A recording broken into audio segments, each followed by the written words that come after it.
Paramashivoham.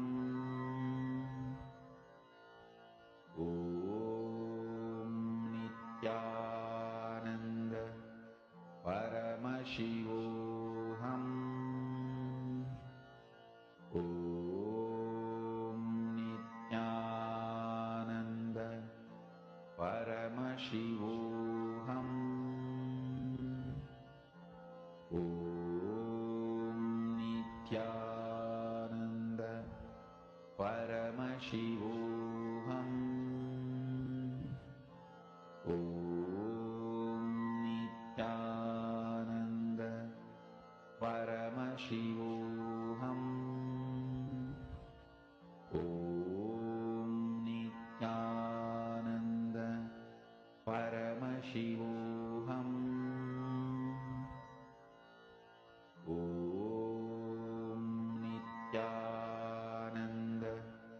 Om Nithyananda Paramashivoham.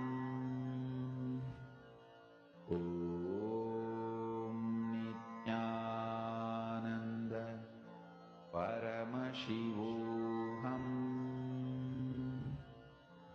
Om Nithyananda Paramashivoham. Om Nithyananda Paramashivoham. Om Nithyananda Paramashivoham. Om Nithyananda Paramashivoham. Om Nithyananda Paramashivoham. Om Nithyananda Paramashivoham. Om Nithyananda Paramashivoham. Om Nithyananda Paramashivoham. Om Nithyananda Paramashivoham.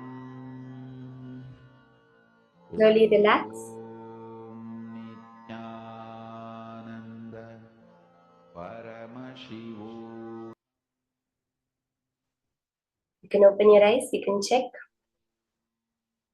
Connect to Swamiji intensely and open your palms now. So if you had a clasp, you can open it. If you have a video recording, that will be the best. You can check your palms for the manifestation of the beautiful gold dust, the prasadam from Swamiji. You can check carefully. You can put a torchlight also and check. Many times it comes between the fingers. So check, ensure you're checking between your fingers, on your palm, behind your palm. Check your lap for any manifestation and your computer.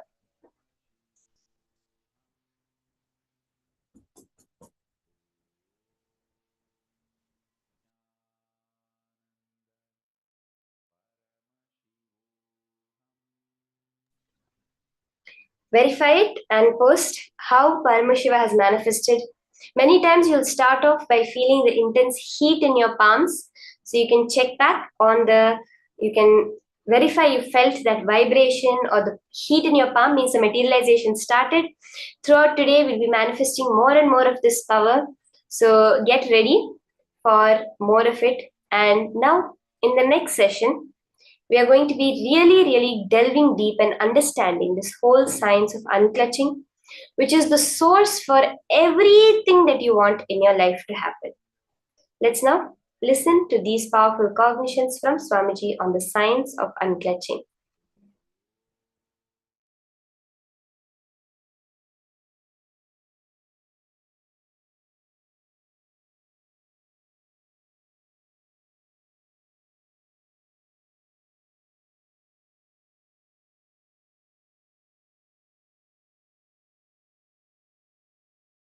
I tell you.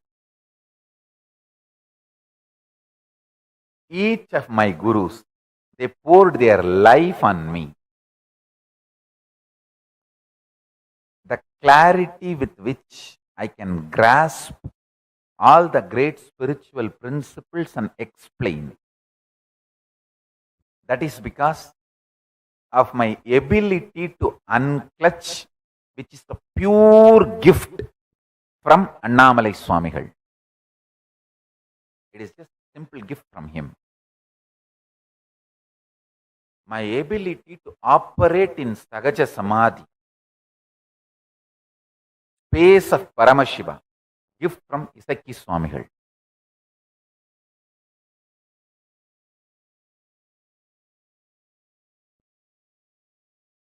All my Guru's glory is only my life. My ability to be in Ajapa Japa state. I can actually keep the Japamala whole night. Even if you think I am sleeping, the mala will be rolling in my hand continuously. That is the gift given to me by Yogi Ram Surat Kumar. He is the Ajapa Japa Purusha. He is actually the embodiment of Ajapa Japa. He gave me the gift of Ajapa Japa.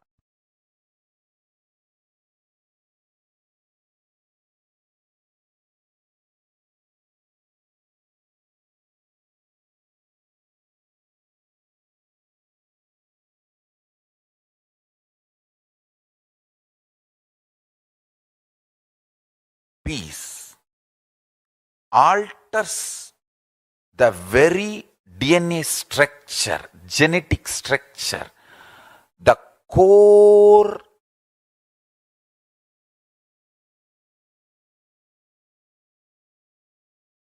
Anu Mahat structure. Understand? Anoraniyan Mahato Mahiyan. The consciousness in you is atom inside the atom, Mahat, more than Mahat. That Anoraniyan Mahato Mahiyan. That consciousness starts growing in you with more and more peace-based powerfulness developing in you. Nothing can be compared to unclutching. Spend more and more time, energy in unclutching. It will never be wasted. Time spent on unclutching is the most productive time for you in your life, because unclutching completely makes you altogether a different material. Understand? It makes your very biomemory, muscle memory, core structure, molecular structure, genetic structure, DNA structure, everything, all the 8 energy flow circuits, 7 energy flows, 1 the pure conscious explosion. So totally 8 energy flow circuits exist in you. All the 8 explodes when you unclutch. Understand? Unclutching is the space of Sri Kailasa.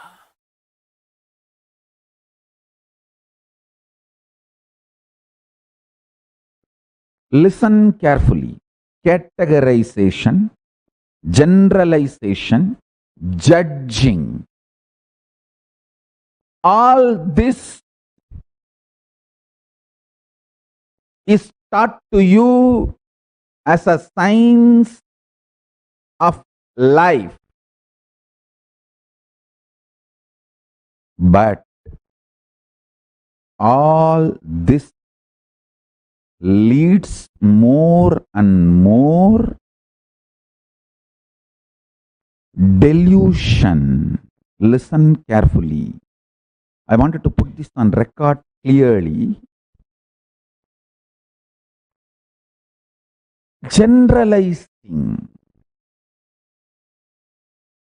categorizing, classifying, passing judgments about people, about situation, about communities, about societies, about political parties, about the world happenings, all this is absolute delusion due to non-involvement.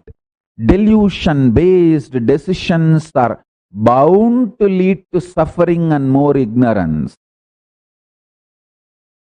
Life does not demand you to deal too much of information or too much of stress and the load and fear and insecurity. First, understand that your life needs only simple decisions from your Paramashanta Swarupa. For example,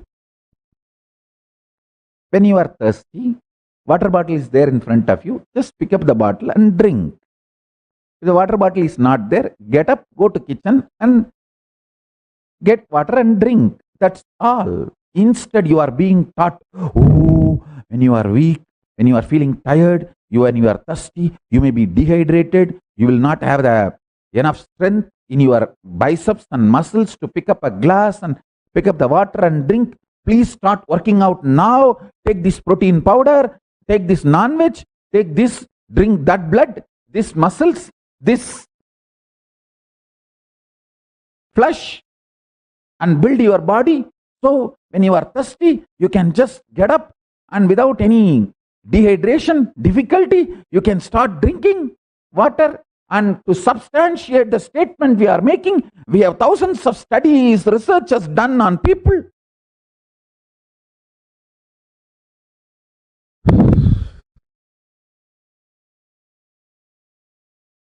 Listen. Practice this simple Paramashanta Swarupa for few days. Taste this ultimate silence for few days. Like these kids, when they are addicted to toffee, they will keep the toffee in the mouth all the time. When they need to go somewhere, they will take it and put the wrapper, keep it in the packet. They will go and do all their play and everything, and they will come back. When they are free again, they will take it and put it in the mouth and start tasting it. In Tamil villages, we used to say, kuchmitai. Just like how the kids enjoy the toffee whenever they are free, decide to enjoy the Paramashanta Swarupa, ultimate peace who is sitting inside you. Whenever you have time, just sit all that time happily in Paramashiva's space. Paramashanta. This whole cosmos is happening. Big bangs happening, black holes happening, universes manifesting, playing, merging, time zones happening, playing, merging. You are there in that Paramashanta Swarupa as Paramashiva, witnessing this whole drama.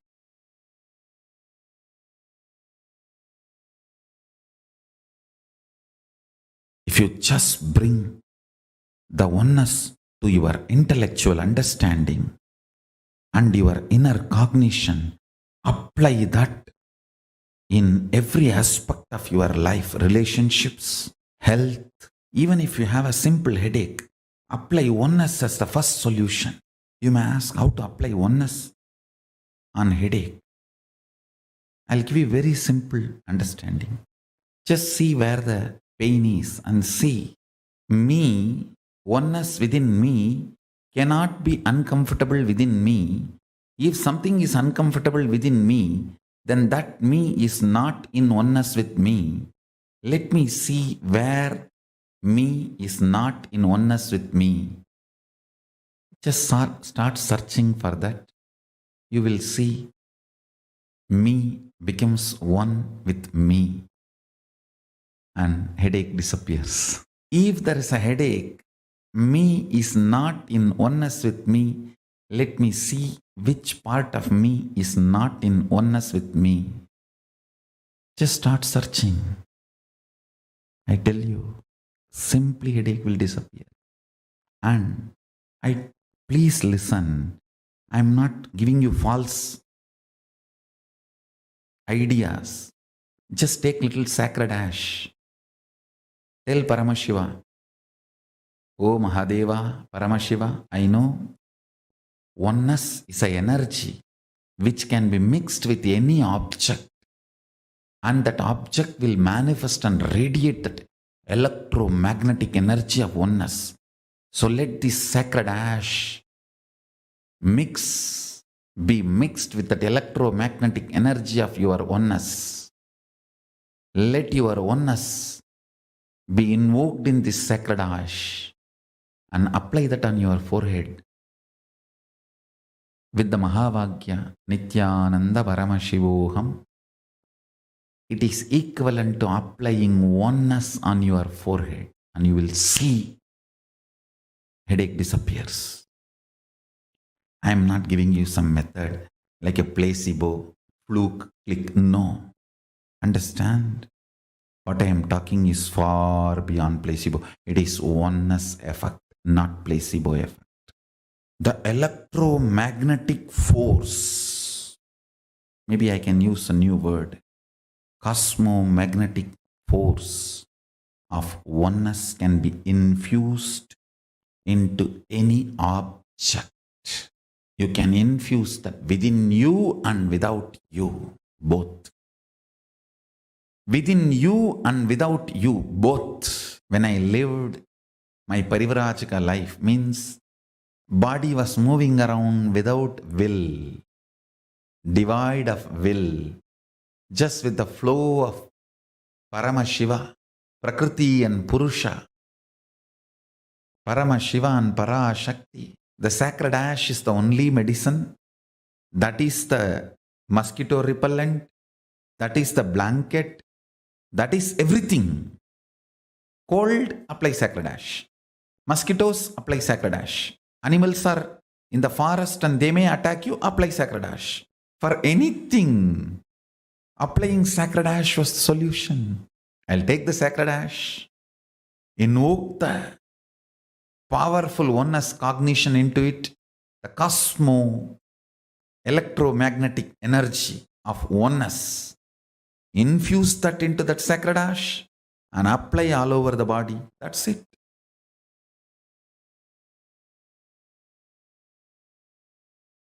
I tell you,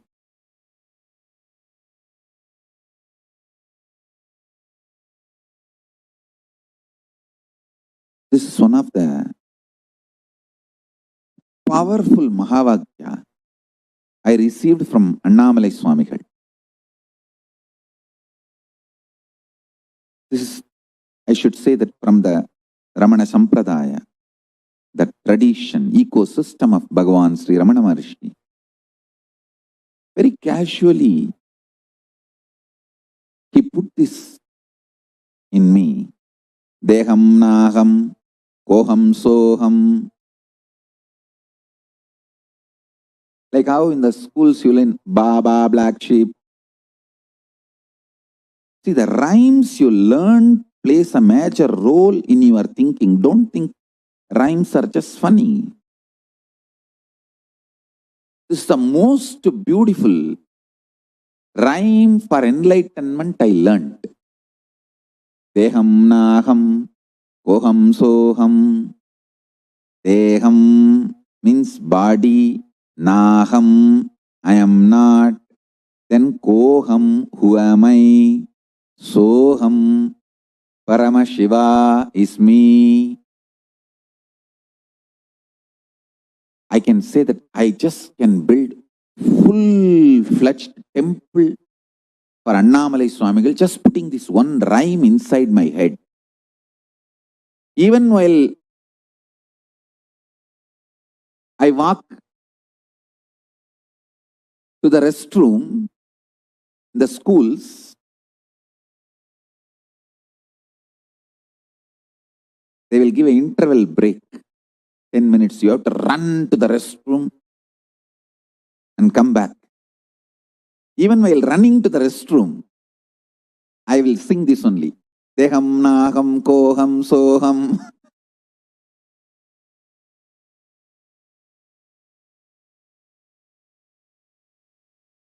Ninikka ninikka ninjurudhiye Annamalayane. Un mannin mahimayo. Katrin kirubayo.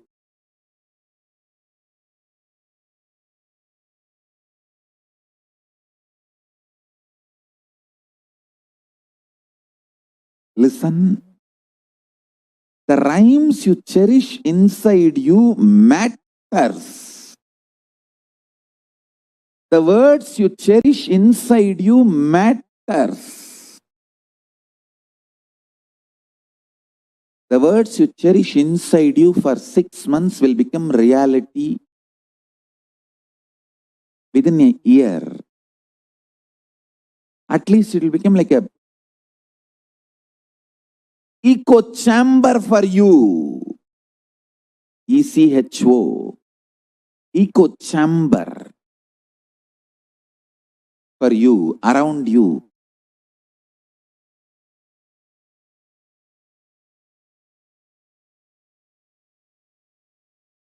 These rhymes, these great beings have put inside my head so casually.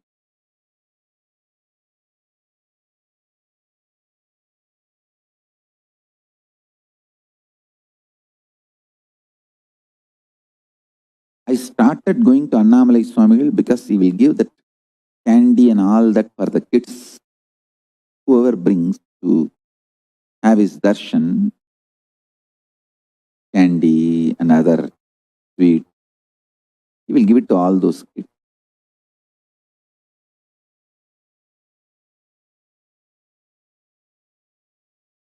Very casually, he put these great truths inside my head.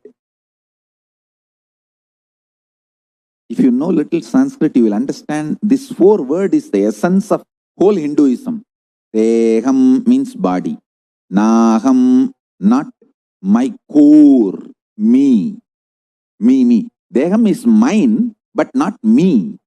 Naham, koham, then who am I? Soham, Paramashiva. Even when I am running to the washroom, from the class to the washroom, I will try to run. Deham naham koham soham, deham naham koham soham, deham naham koham soham. And run. Finish. Run back. Deham naham koham soham, deham naham koham soham.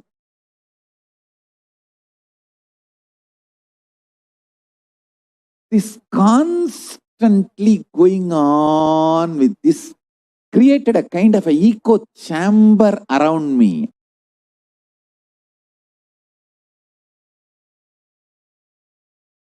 And if you remain hungry and put Mahavagya and powerful cognitions into your system, so much detoxification will happen. Literally 90% you will get established in oneness and enlightenment. You do not need mental work, you need physical work. Means we need to work only on your body. I have given you too much initiation, too much of powerful cognitions, and from here itself I can give enlightenment to you left and right, just like that. It's not at all a big job. In English, what you say? Piece of cake. You use any word. Just, I need your body to be detoxified. So when I pour me in you, you can hold. It is literally cosmic union. I can make the cosmic union happen with any one of you at any time now, especially with this whole vibration of that love. That is why I insist on you moving to liquid diet, at least next for 21 days. Liquid diet, chanting of Mahavagya.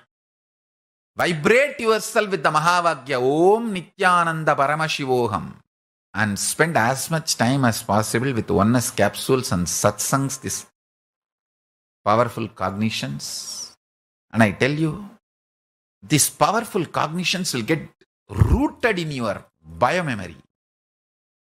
When you don't give the job of grinding food to your intestine, see, you have 3 things 24 hours happening in you: blood circulation, breathing, digestion. You cannot stop blood circulation. You cannot stop breathing. But if you just reduce the load of digestion, both get impacted. The breathing becomes very deep and the whole blood circulation becomes so pure. Consciousness, the pure Paramashiva, starts reflecting in your system more powerfully in a higher frequency. I am giving you all the real secrets of Raja Vidya.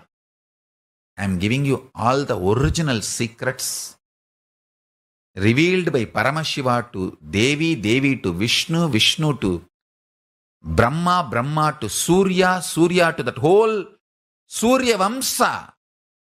And what Krishna says in Bhagavad Gita, that he gave these signs to Surya, and from Surya to Ikshvaku, Ikshvaku to Manu, and the whole Sampradaya, Surya Vamsa, Sarvanyapita. That whole parampara, whatever secret was stored with that kings, that Raja Vidya I am giving you.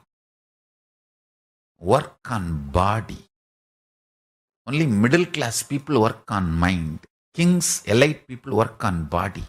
Work on body, I am telling you.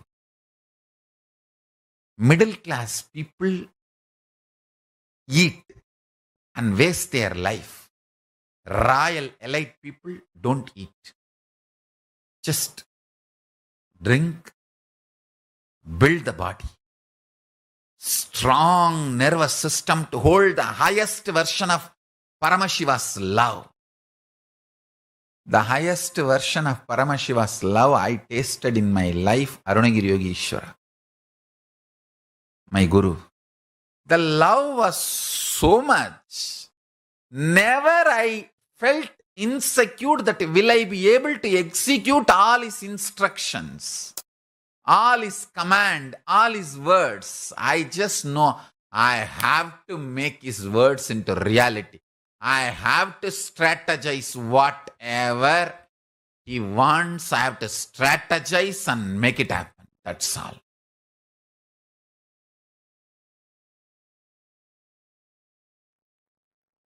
Absolute unclutching is the extremely enlightening fuel for your life. Understand? Fundamentally, your consciousness. What excites you, what triggers you into action, what makes you fully alive, awakened,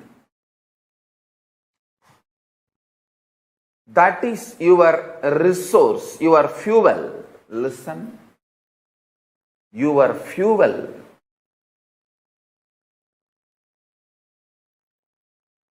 Need to be right and pure. Please listen.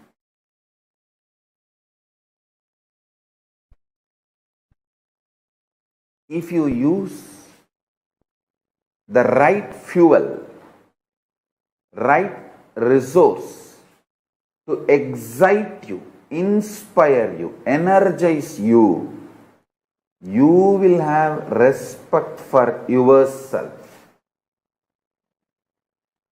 You will have respect for yourself.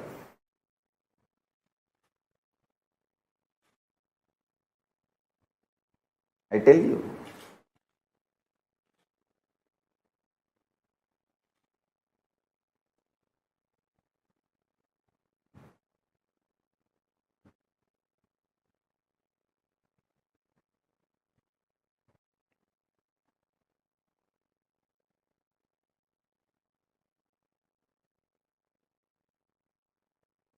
If you use meat as fuel for your body,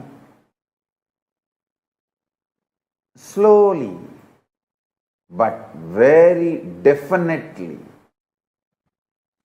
even you will lose respect for yourself. If you use alcohol to pass your time, to pass your life, even you will not have respect for your life. Hey, to be deluded in alcohol, why should you assume even one body? You asked Paramashiva and Paramashiva gave you this body. If you are deluding yourself in alcohol and keeping you dull, passing your life, it is absolute abusal of your body. And Paramashiva who gave you this body.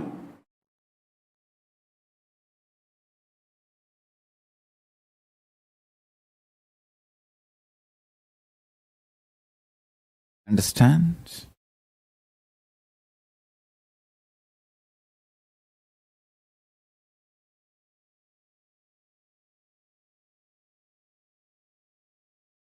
When you start talking intensely to Paramashiva, just this three, listen.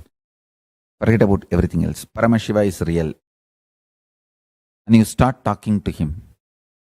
You can be complaining, you can be crying, you can be talking, you can be enjoying, you can say, thank you for what you have given me, or you can be angry, saying that what have you done to me?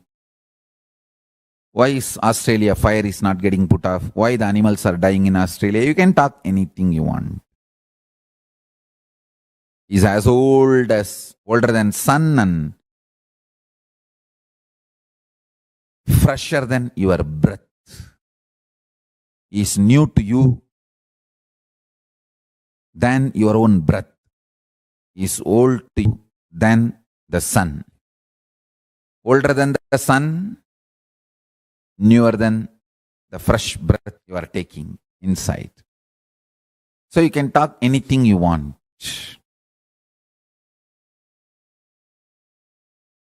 Remember one thing, cognizing is real, and then whatever you talk to him and whatever response he does, sometimes he will give verbal response, sometimes he will fulfill your prayers, sometimes he will pour intense paramashanta state in you.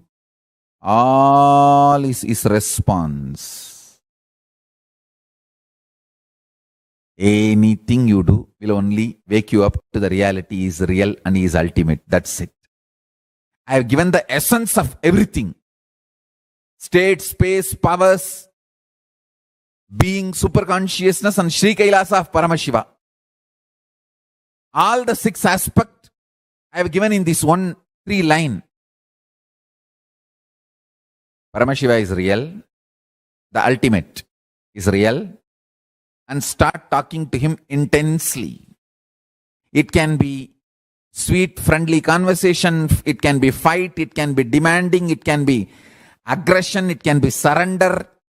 It can be screaming. It can be anything. know that he is real and go on internally talking to him. Before sipping cup of coffee, tell him, Swamiji, here is a sweet coffee. Enjoy.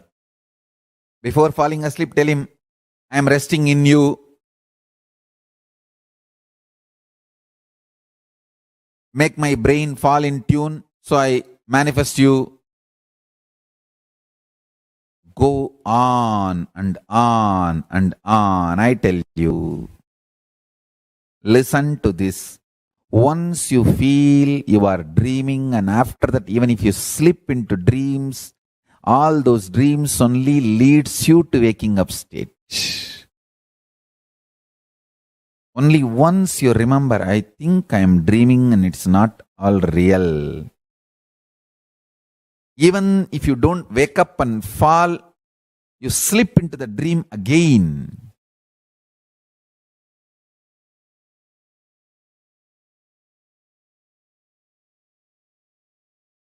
After that, every dream you go through,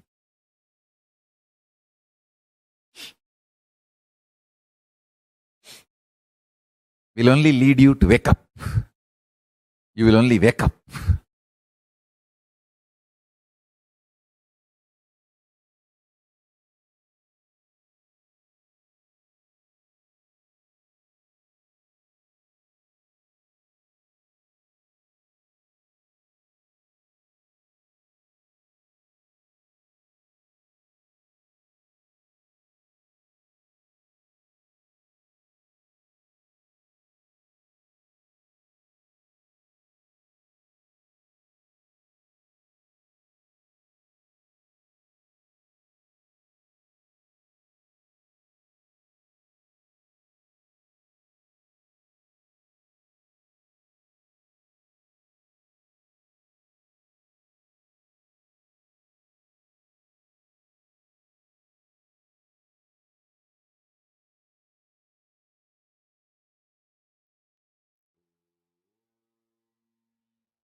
describe the technique, and you can do only one part, the unclutching part.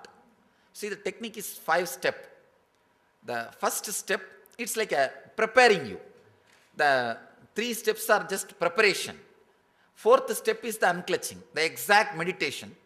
5th step is more or less like a relaxing, settling with the regular life. First step is sitting in Vajrasana and chaotic breathing, the intense deep breathing. As deep as possible. Let me show.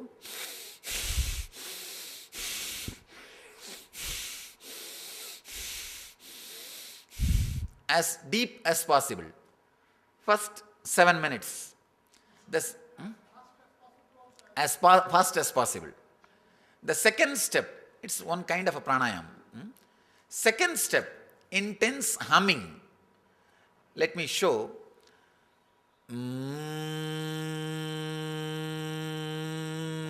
Just all these things are preparation.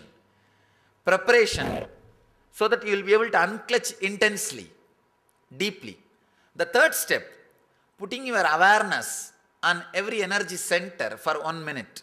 The music itself will guide you. It's a kind of a guided meditation. The guided meditation. The 4th step is what I call unclutching. Just sit.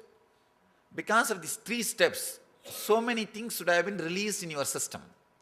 All those things will be leaving in your system. Whatever happens, whatever comes up, just unclutch. Do not give meaning to it. Do not give meaning to it.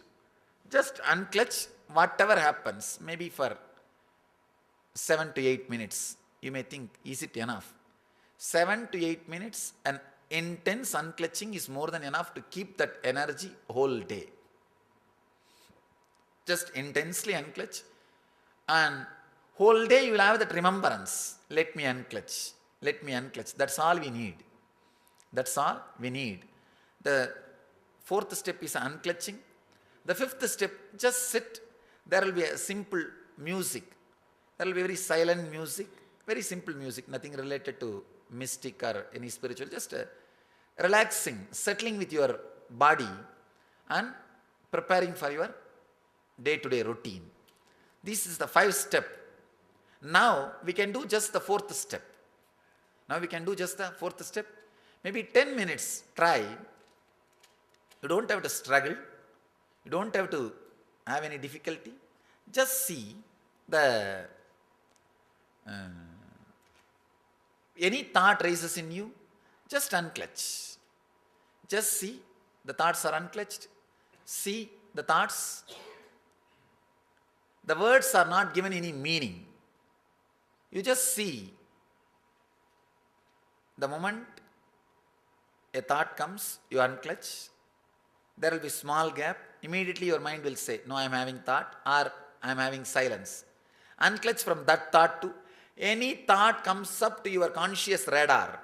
Anything comes up, immediately unclutch. For few seconds after unclutching, the moment you use the word idea unclutching, few seconds you may have the gap. Again something will raise. Then again use the word unclutching. In the initial level it will be like again and again you may have to repeat. But in few minutes it will settle down. The gap will become more. You may not need to repeat the word or idea unclutching again and again. You can try for next. Third step, putting your awareness on every energy center for 1 minute. The chakras. Now please close your eyes. We will practice only unclutching.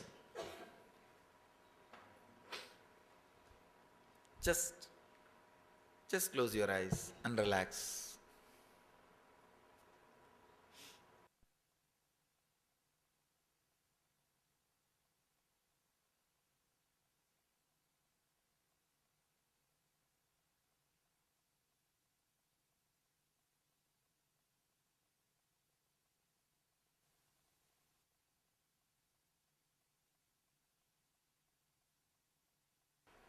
But if you go through this technique, like a first step breathing, then the humming, then visualization, the unclutching will be very intense and deep.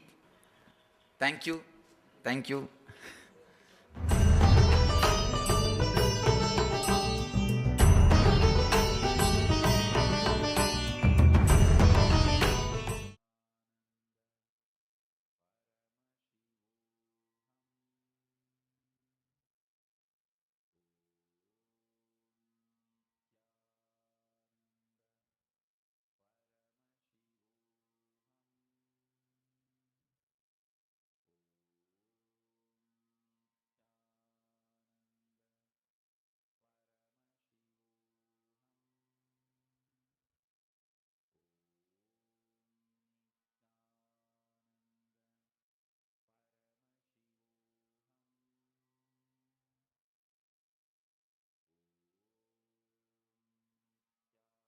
Now, what Swamiji revealed is a very, very beautiful technique for unclutching. We all listen to the signs of unclutching, and also Swamiji revealed to us the technique of how you can unclutch, right? Now, I request all the participants to share what is unclutching. Can I request every one of you here to share? What is unclutching according to you? Jan Shangaya, Kixi Wong, Zizi Peng. Can I request every one of you to share? What is unclutching? See, what Swamiji has revealed is such a profound and significant science.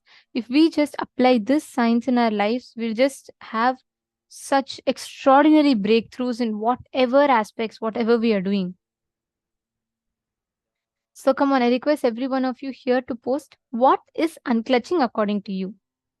Pankaj Kankaraya, Surendranathaya, and Sumit Agrawalaya. Can I request all of you to also please post? What is unclutching? See, because it's very important that we have the right understanding of unclutching. Only then you will know what to expect. Like, what is the experience you should have? Come on, every one of you. Madonna. Manjana Pradatta is saying, not grasping, not suppressing, just looking at the idea and letting it go is unclutching. Beautiful. Come on, all the others. Okay, Ma Xiang Mei is saying it's just to ignore. Okay, I'm just going to wait till everyone puts.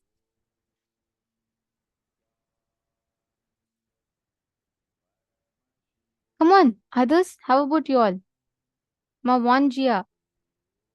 Everyone, can I request all of you to post what is unclutching?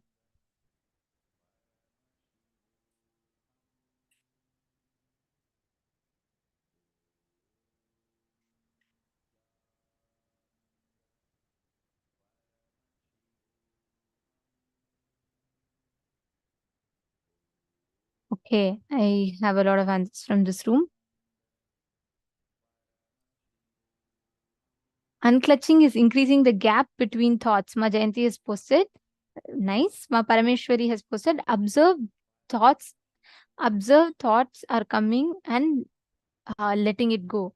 Silence is unclutching. Ma Ratna Prabha has posted. Diana Spillava has posted. Letting go of all thoughts. Okay. Giving up and claim silence within is unclutching. Ma Geetanjali Khanna has posted. Ma Sahana, D.H. Sahana has posted to see incident as a witness, not attaching any feeling or emotion. Very beautiful. And Ma Jennifer Poira, relax into our inner space and be observer of what happens. Unclutch the thought. Amsakalam has posted saying without thoughts. Ma Krista has posted saying unattached to all the thoughts, without any thoughts. Beautiful. Now I have a lot of you who have posted. And Ma Zeng, you had posted, right? You had posted unclutching, you understand as ignore, not doing anything and just ignore. Ma Manju has also posted.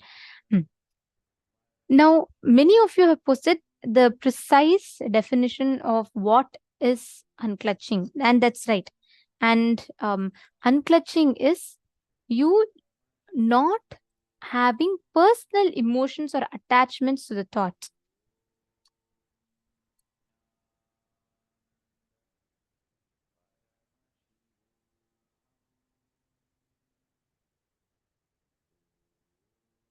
Any personal attachment to the thoughts that you have. See, generally what happens, imagine you're sitting here, you're observing something, you're listening to something, you're learning something, and then what happens?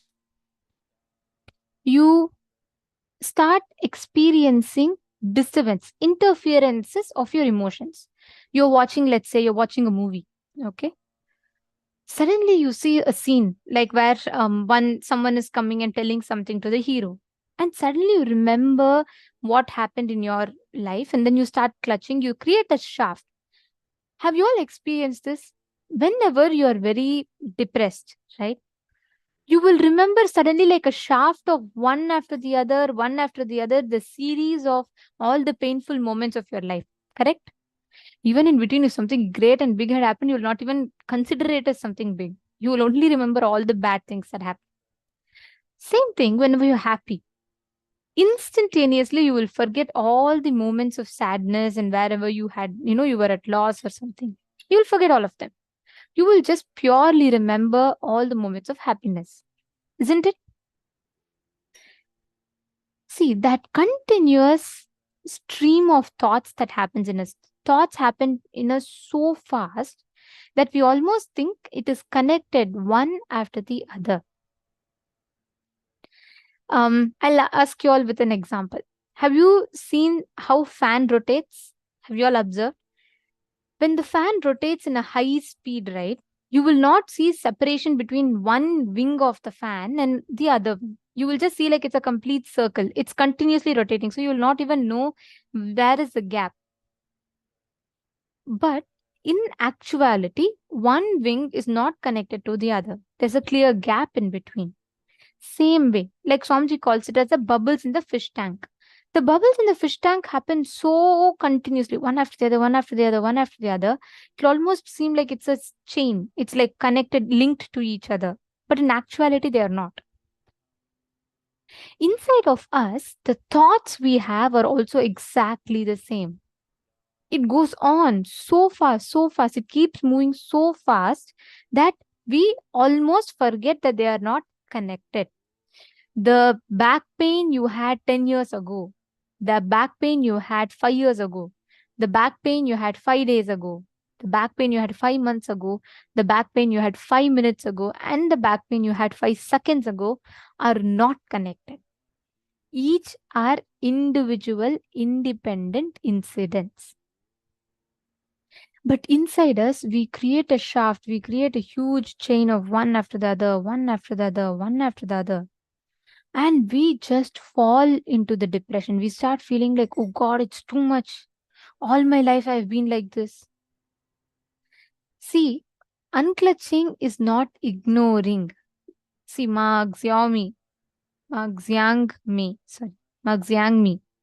You had posted that unclutching is ignoring. No. See, because when you cognize it as ignoring, you still are engaging with it. Whether you are fighting or not, the moment you get into a conflict itself, you lost the battle. It is not about whether you win or lose. You getting into battle is what? You're already in that war field. That's all. Ignoring is also engaging with the thought. That's why Swamiji tells, neither creating a thought, nor sustaining a thought, nor destroying a thought. Just witness the thoughts. Slowly, you will see all the thoughts will settle inside. Are you understanding? Words are flowing, thoughts are flowing in our inner space, continuously creating a shaft. So there's like suddenly joy shaft, there's suddenly a pain shaft. You all can see here actually. See this slide here. You will understand. When you are sad, you pick up all the moments of pain. And what do? You create a shaft for yourself. You all seen this picture? You create a pain shaft, the black ones. So you forget all the joy shafts and you create a shaft with just the pain shaft. Now, when you're happy, you only pick the joyful moments and you create a joy shaft. Now, the problem is our whole life goes just juggling between joy, pain, joy, pain, joy, pain. We create independent tracks and we get stuck to it. Unclutching is neither creating joy shaft nor creating pain shaft. It is just sitting, experiencing and raising yourself to the highest frequency. Any thought comes, do not clutch. Do not clutch it with your past experience. Do not clutch it with your past suffering or joy. When words come out of your being, instead of giving meaning to it, just see the source of the sound. See where it is coming. Start observing the base, the source thought currents of it. Understanding?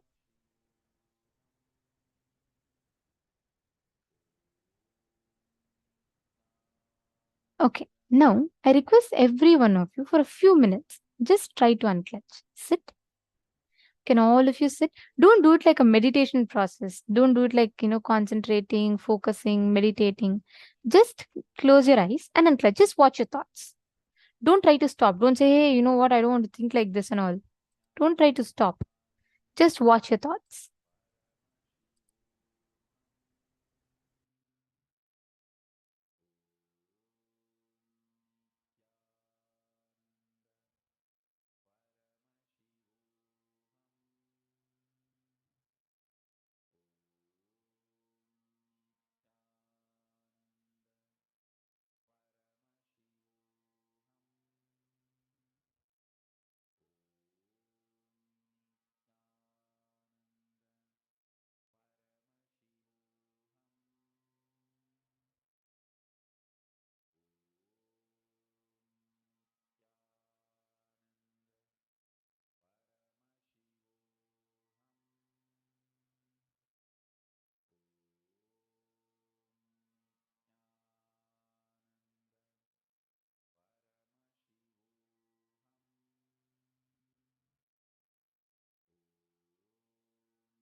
Now, I request each of you to clasp your hands together.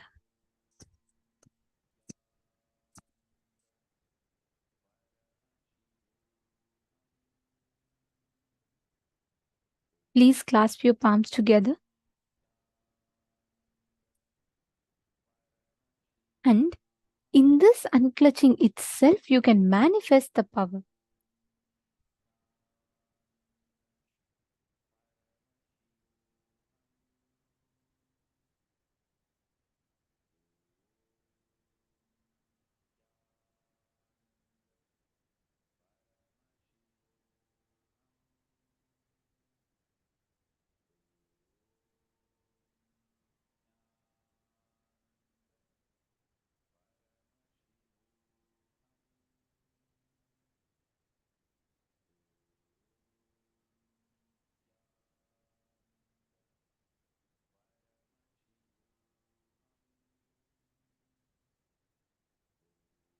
Carefully, just from the same space as you're all unclutching, you can manifest that power of materialization.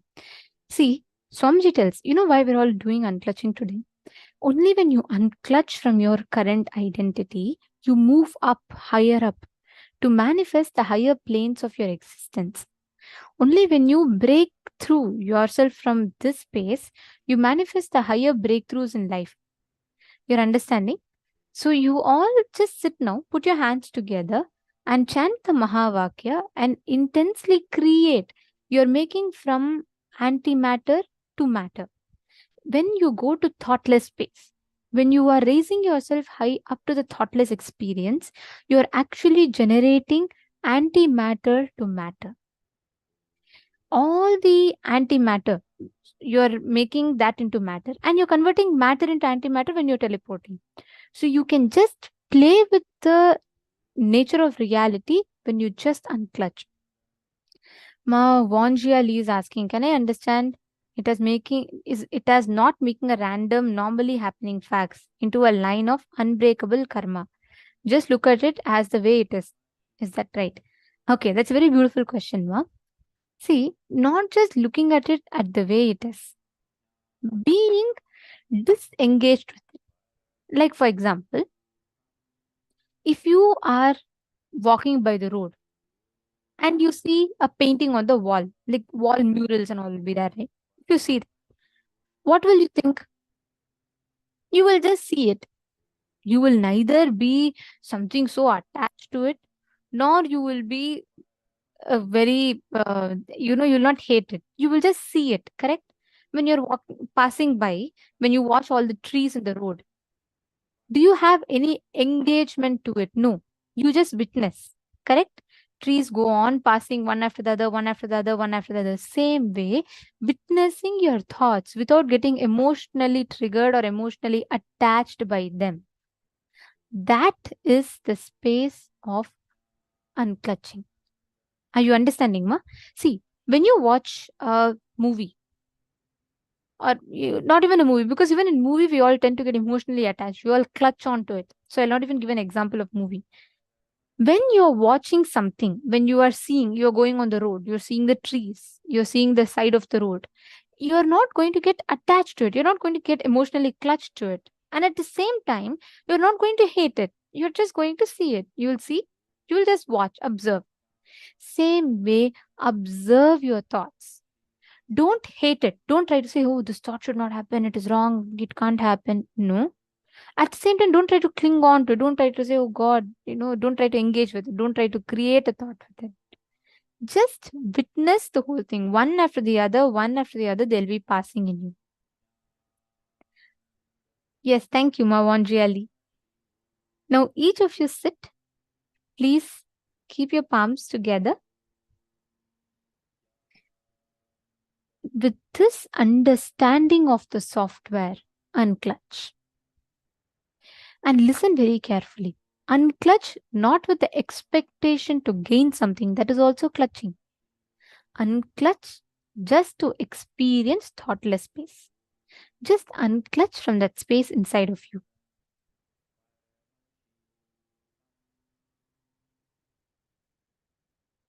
Chant the Mahavakya.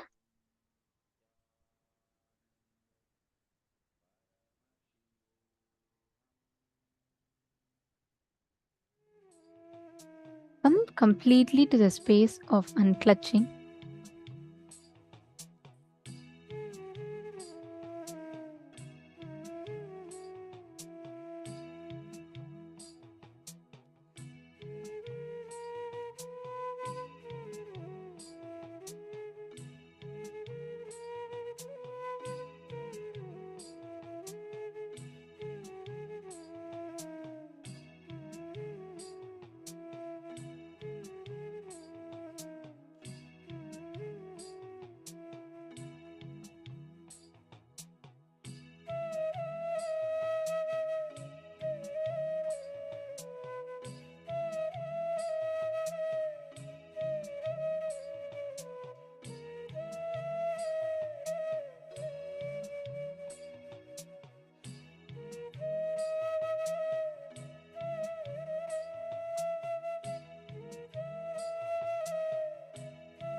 slowly, please relax. Please check your palms and see if you have materialized. Take a few minutes and kindly check it. Now, all of us are going to be entering into the next session. And in this session, Swamiji is going to be revealing to all of us about a very, very powerful state of your consciousness and your body, which is the Navakanda Yoga Samādhi. So intensely listen to this. And if you have any questions, feel free to ask. All of you can post it in the chat. But first, listen intensely to this revelation now from Swamiji.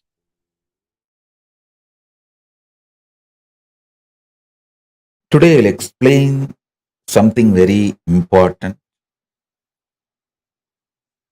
Navakanda Yoga Samādhi. Listen.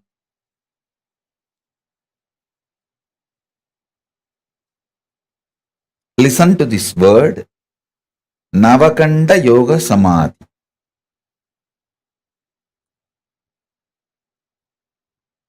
If you are familiar with Hinduism, especially the great enlightened masters, Siddhas, you would have heard this word Navakanda Yoga Samādhi. It means, see, there is a Siddha tradition in India from Rameshwaram to Himalayas. The Siddha tradition is there. If you read these stories, life story of these Siddhas, one thing you will find commonly in all their lives, people saw their body parts lying separated, like a hand separate, legs separate, head separate, in the night time and got frightened. This incident you will see multiple times getting repeated in so many masters' lives. How many of you read any Siddha's life where you have heard this incident? Raise your hand. Navakanda Yoga Samādhi, it is called. The body will be in separate parts. Hands will be separate and legs will be separate. Head will be separate. Body will be separate. But morning it will all assemble, settle down and they will come back.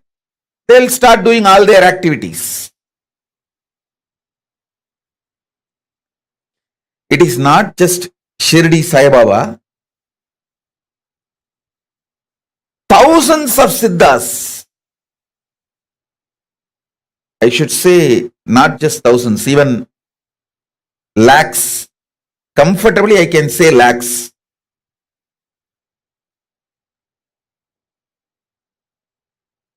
I'll tell you the important secret of this Navakanda Yogam.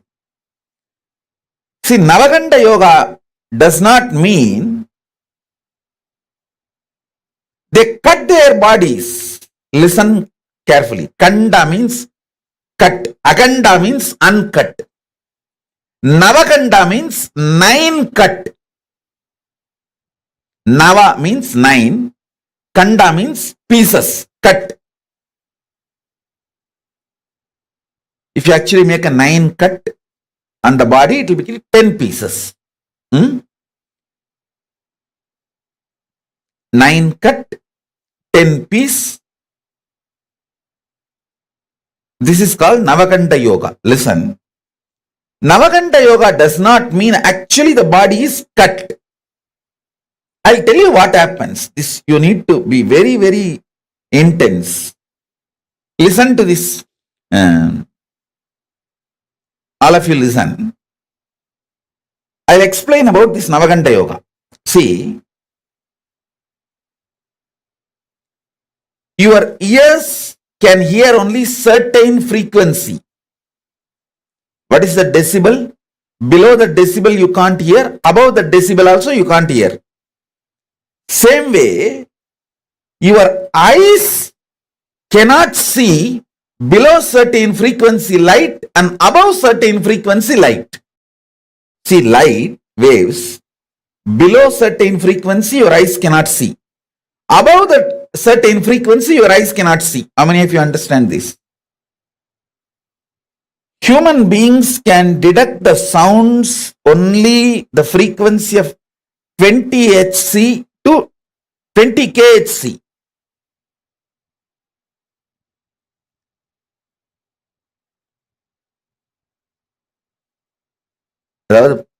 Only 20 kilohertz. 2 hertz to 20 kilohertz only human beings can see. Not more than that. If it is below 20 hertz, you can't see. If it is above 20 kilohertz, you can't see.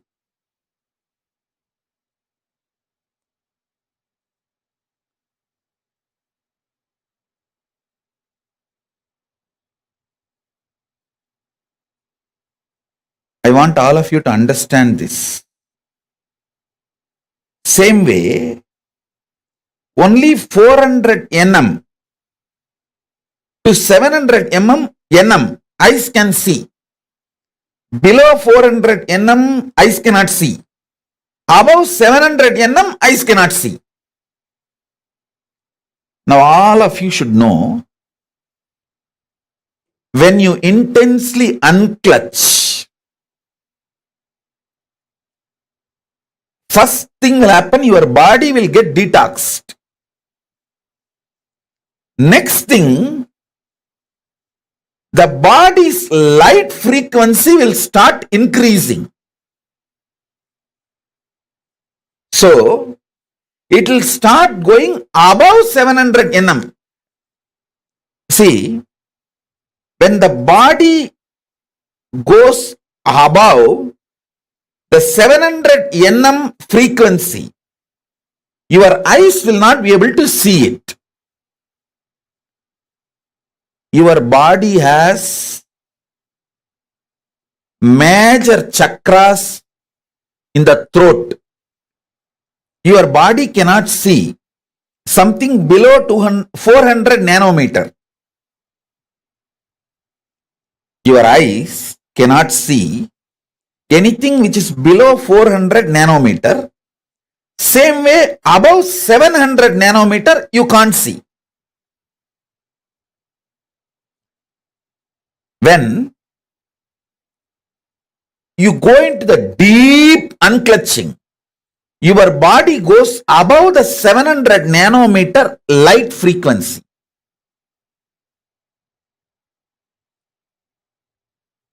If your whole body has gone above the 700 nanometer frequency, completely nobody can see you. But listen carefully, this is more important. There are chakras in the throat, Vishuddhi. And the chakras in this part, see this knee as a chakra, this knee as a chakra. This Vishuddhi and this two chakra and on the leg, knees also. This both knees also have a chakra. Listen carefully. The chakra in the knees of the leg, 2. Chakra in the knees of the hand, 2. 4. Chakra in the shoulder, 6. Chakra in the throat, 7. And in this 7 chakra, listen carefully. I am not talking about the Muladhara, Swadhisthana, Anahata, Vishuddhyanya. No. I am not talking those chakras. I am talking about the these are all actually minor chakras. There are 7 major chakra in your body and 14 minor chakras. These are like a chakras in the shoulder, elbow, both the knees. These are called minor chakras. These chakras will jump beyond the 700 nanometer quickly. But the remaining part of the body will take 3-4 hours to cross the 700 nanometer. Understand very carefully. These chakras, they will cross the 700 nanometer within, I am giving you example, 1 hour of falling into Nirvikalpa Samadhi. But this part to cross 700 nanometer will take another 3 hours. That is the time when you see body will be seen as a 10 pieces. Because this part will not be seen. It is actually not cut. This part will not be seen, and this part will not be seen, and the neck will not be seen. Head will be seen. Body will be seen. Knee will not be seen, but the leg will be seen. How many of you are understanding what I am saying? This is what exactly is the Navakanda Yoga. Body is not cut to pieces. All of you understand, body is not actually cut to pieces. But these chakras, they cross 700 nanometer. But the body will not cross that 700 nanometer. So what happens? When you see, you will see the parts of the body. You will see the full hand, but not the knee. You will see this part, but not the shoulder. You will see the body, and neck, head also will be seen, but not the neck. Neck will not be there. You will see the thighs, but knees will not be there. You will see the foreleg, but the knees will not be there. So in this way, body will be there as cut in 9 places, 10 pieces. That is what is called Navakanda Yoga. Listen. This is precisely is called Navakanda Yoga. Body will not be cut, but in the Samadhi, body will not be seen. Shirdi Sai Baba did exactly this only. In the 3-4 hours, listen carefully, in the 3-4 hours, if people see them, they will get frightened and run away. They will get frightened and run away. Early morning, when the sunrise happens, early morning when sun rises, the whole body will come to normal frequency below 700 nanometer, which you will all be able to see. Listen carefully. You need to understand this Navakanda Yoga. Actually, at least we have 50 people who have seen me in Navakanda Yoga. In Thiruvannamalai and Erode, Tiruchengodu. After I started living the public organization life, I stopped it. Because people won't be, one thing in that Navakanda Yoga Samadhi, it is too high Samadhi. I will not be able to relate with all of you normally. That's one reason. Second, listen. This Navakanda Yoga Samadhi is nothing but leaving the body and going to Kailasa and coming back. My gurus taught me this Navakanda Yoga Samadhi in Thiruvannamalai and in Tiruchengodu. Both places, people have seen me in Navakanda Yoga Samādhi. After I started the public life, I think around 2003-4, I stopped practicing this Navakanda Yoga Samādhi. Because two reasons. One, people will be frightened. Second, in this Samadhi, I will not be able to relate to you all in a normal way. I will see your whole past. There cannot be normal relationship. Due to that, I stopped it.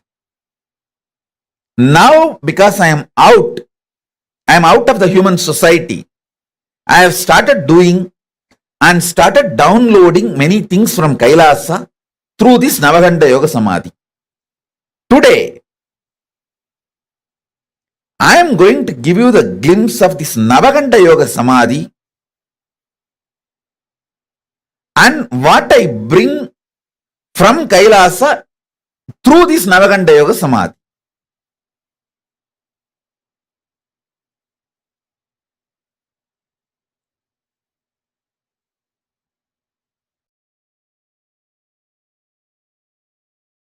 Listen. See, this part, this chakra will not be seen. So this will be one part. This chakra will not be seen. So this will be one part. 1, 2. Then neck will not be seen. So head will be one part. 3. Then 4, 5. Below the knee. 6, 7. And this thigh. This will not be seen, but the thighs will be seen. 8, 9. And this body part, because it is disconnected from the neck, 10. So Dasa Kanda, Navakanda Dasa Tunda. 9 cut and 10 pieces.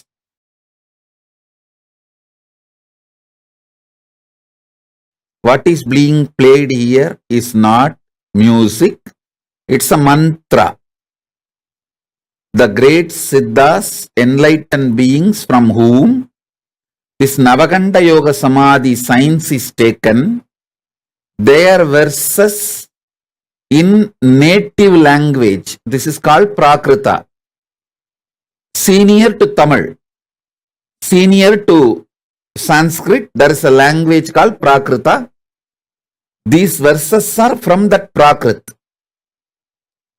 The masters who gave this Navakanda Yoga Samādhi to me, it is their verses. It's like a mantra. It's not music.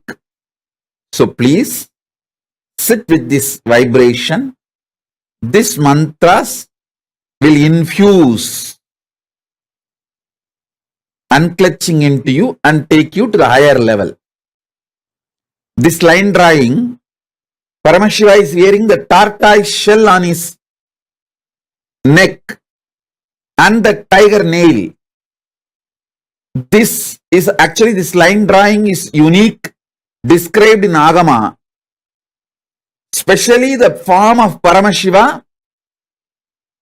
You need to meditate on this form of Paramashiva to clear up all poisons and to learn the mantra to remove poisons. See, when Milky Ocean was churned, Vishnu takes the tortoise form, but he was not able to withstand that poison, alahala poison. So Paramashiva takes that poison and frees all the devatas. And then it is time for the tortoise Vishnu to leave the tortoise body and reach Vaikuntha back. Then he asked the boon, you please have this tortoise body which I used forever in your neck. So it will be enjoying the sweet memories. It was part of you during the churning of the Milky Ocean. Then Paramashiva gives the boon and wears the tortoise. This is the Kurma Avatara of Vishnu. Paramashiva is wearing. That Navakanda Yoga Samādhi is given by a Siddhar called Navanada Siddhar. These verses are from Navakanda Siddha and is parampara, is tradition. So please, even if you don't understand these frequencies, put that Navakanda Yoga Samādhi seeds in you. So when you sleep, those seeds will start sprouting.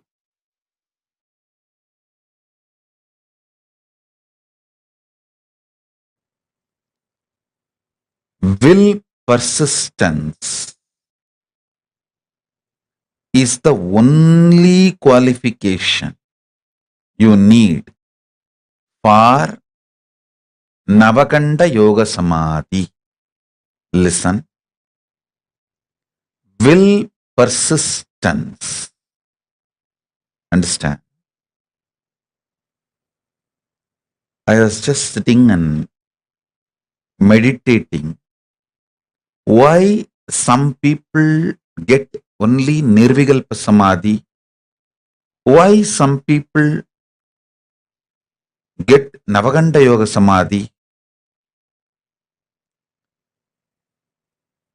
Because Navakanda Yoga Samadhi is higher than what you understand as Nirvikalpa Samadhi. See, Nirvikalpa Samadhi is highest Samadhi your consciousness can achieve. That is enough for enlightenment and to reach Mahā KAILΑSA, everything. But Navakanda Yoga Samadhi is something like that. Nirvikalpa Samadhi filling your whole body, even physical body. And the physical body entering into the consciousness of Nirvikalpa Samadhi and raising to the Mahā KAILāSA's frequency with the body. So naturally,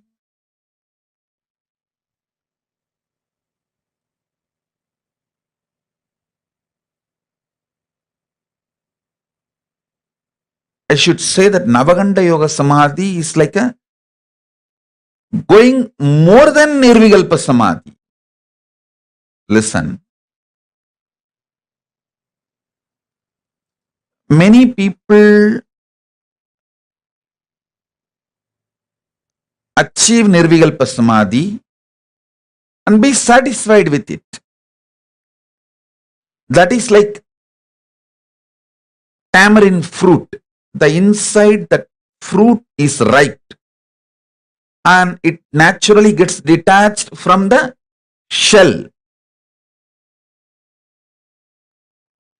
So after that, what happens to shell does not touch you. What happens to the shell does not touch the fruit. Same way, once your consciousness is ripe, what happens to the body does not touch you.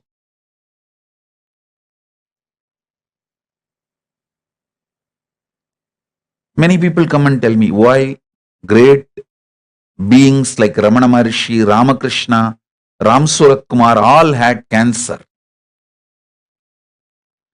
Listen, they did not have cancer. They did not leave the body due to cancer. After they left the body, cancer took it. They decided to leave the body. So something has to happen to the physical body to go back to the earth. So cancer took it back to earth. So be very clear.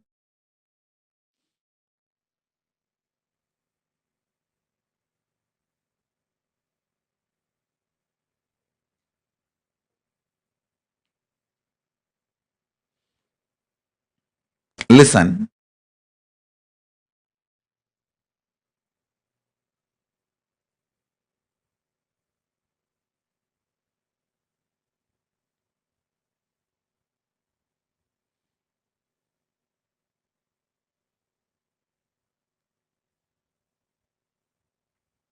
You need to elaborately understand this Nirvikalpa Samadhi and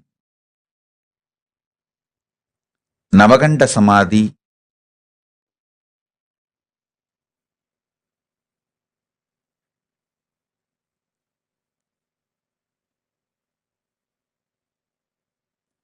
Nirvikalpa Samadhi is your consciousness ripening. Navakanda Samadhi is even your body. Along with your consciousness, raising to the higher worlds, higher time zones, higher energy fields.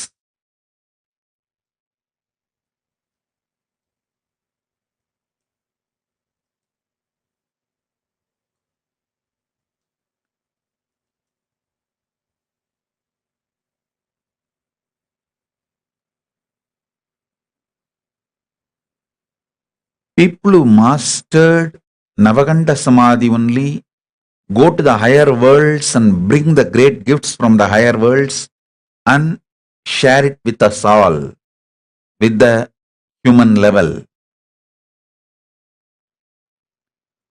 So Navakanda Samadhi is something furthering of Nirvikalpa Samadhi. Listen.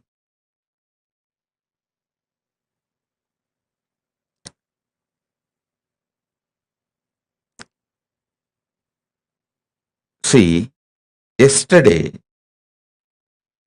I was sitting in Samadhi, wanted answer for this question. To share with you all why some people achieve only Nirvikalpa Samadhi, why some go up to Navakanda Yoga Samādhi.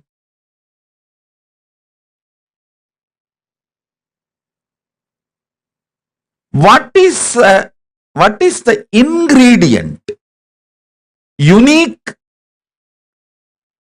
real principal ingredient for the alchemy of Navakanda Yoga Samādhi? Understand?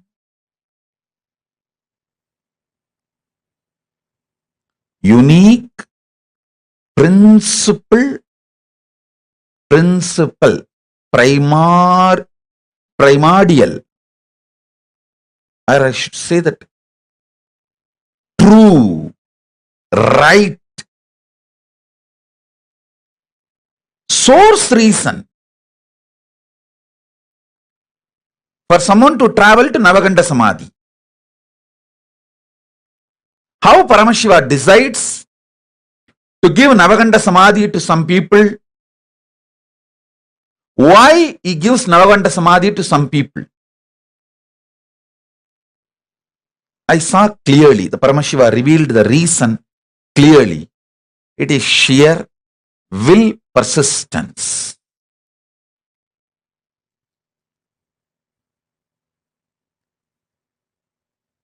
You may ask, oh, after Nirvikalpa Samadhi, naturally your will dissolves. Then how can you have a will persistence? Listen. Will dissolves into Paramashiva's will does not mean your will disappears. Fish may be inside the ocean, but it gets the right to swim on the top or the bottom. It can go to the depth of the ocean or it can just swim on the shallow waters. The freedom exists even in Navakanda, in Nirvikalpa Samadhi. This may be new information for you, but that's the truth.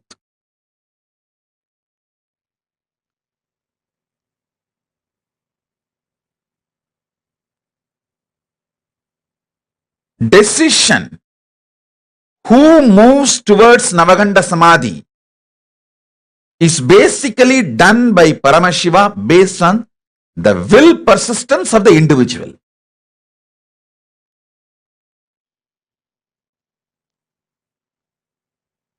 Listen carefully.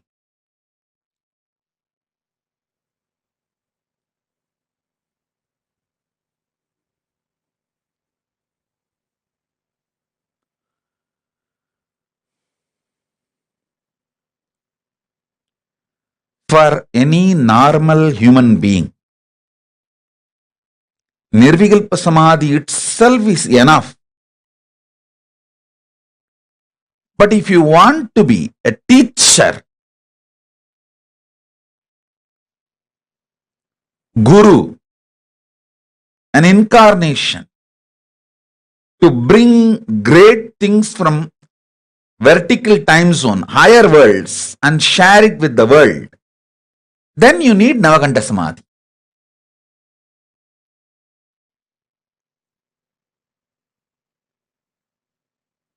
Then naturally you need Navakanda Samadhi.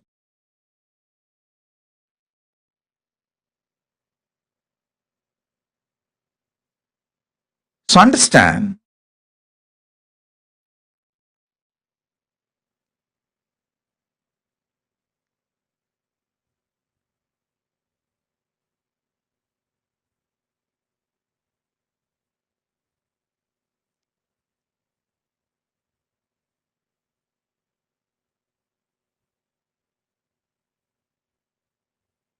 you may ask why masters like Vadalur Vallalar, Ramalinga Swami took the body.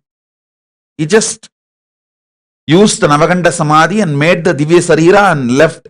He just took the body and left to the higher worlds, Kailasa. But masters like Ramana Maharshi, Ramakrishna left the body here and went. Please be very clear. Never ever compare these great beings with your pea brain or rat brain, peanut sized brain. No, don't do that mess.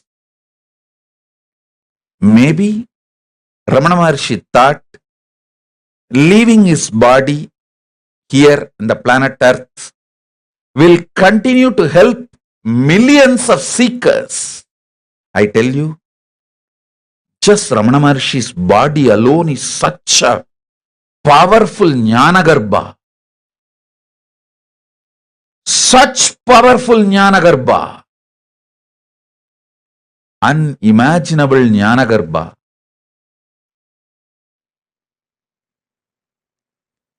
It made millions ripe into enlightenment, including me.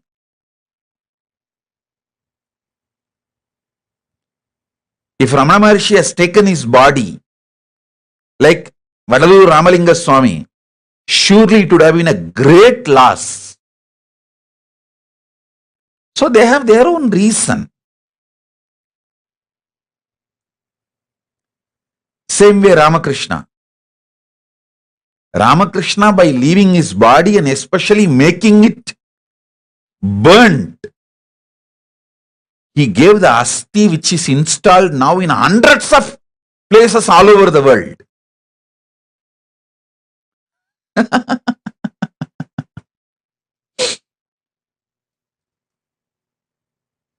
So each one of them have their own reason.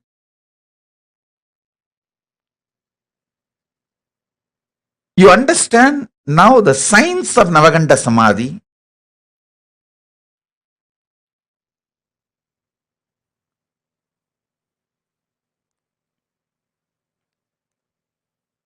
Fundamental qualification is will persistence.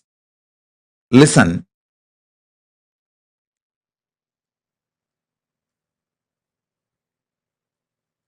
Shiva, Paramashiva tests only your will persistence. He doesn't see any other qualification. You can't earn these great samadhis by your own qualification. He only sees, if I give, will this guy be able to receive and live it? That's all he sees.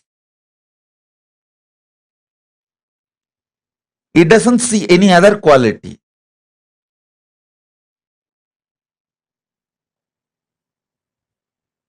He tests your devotion. That's all, nothing else. Devotion means will persistence. That's all, nothing else. Navakanda Yoga Samadhi can happen in you just by breathing along with me in same rhythm, same tune.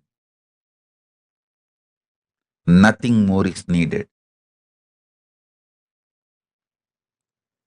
Sit with me, breathe in the same rhythm, same tune, same mode. The vibrations I am creating while I am inhaling and exhaling, it can just penetrate your inhaling and exhaling. Go and sit inside your consciousness and manifest as Navakanda Yoga Samādhi. That's it. Nothing else is needed. You don't need any other qualification other than your will persistence. That is why your will persistence is thoroughly tested. By your own effort, you can't get it. It has to be only given from guru to disciple, because I myself got it from my gurus. I did not make it on my own. Human beings can't make it on their own. It is that kind of a highest frequency, wavelength experience.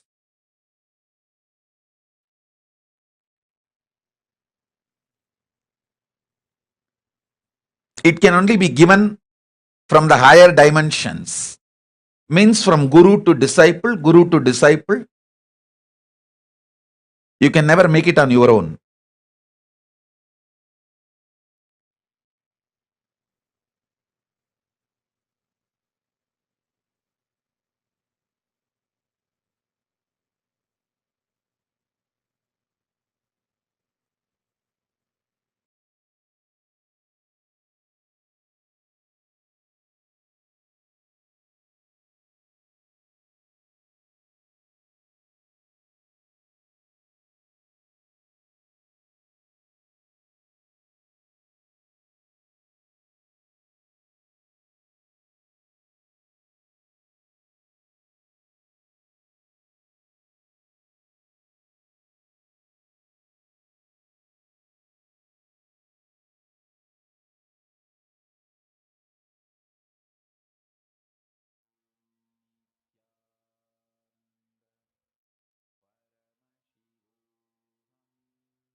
How many of you understood about this Navakanda Yoga Samadhi?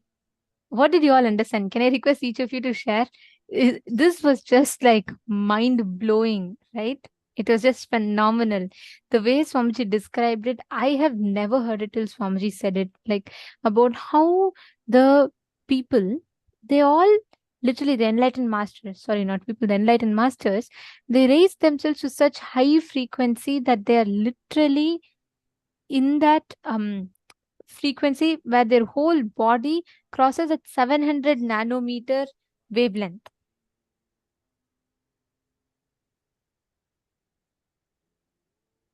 Come on, can I request each of you to post what you understood about Navakanda Yoga Samadhi, the science behind Navakanda Yoga Samadhi?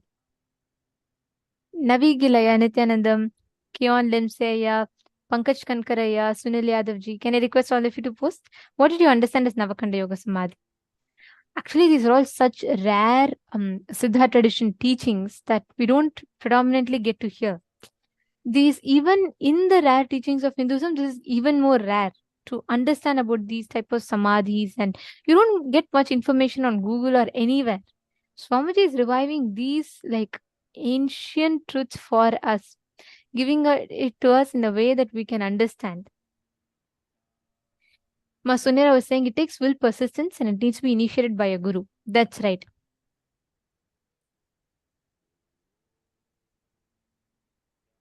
Correct. And also, Ma, see, when you see incarnations, there has been only 2 people on this entire planet who have had the darshan of Swamiji Navakanda Yoga Samadhi. So the whole Navakanda Yoga Samadhi is very, very rare. There's only been like 2 people on this whole planet Earth. And you can't handle it. Like Swamiji says, you can't handle when you see enlightened masters in that, because imagine you see a person with head, body, but no neck. You see them, their hands in pieces. It's just that the parts in between disappears, the science that Swamiji explained, but it is beyond the understanding for human brain. So people can't really know, or people can't really understand what it is. So it's not easy for people to handle it, seeing that. Mavanjali is put persistence and determination, so easy and so hard. No bar of entry, high bar of mindset. Very nice. Maria Kalinina has posted, the body travels to Kailasa, not only the consciousness. Absolutely right. Along with the body, when you raise yourself to the frequency, you manifest the space of Navakanda Yoga Samadhi. There are 14 minor chakras, 7 major chakras.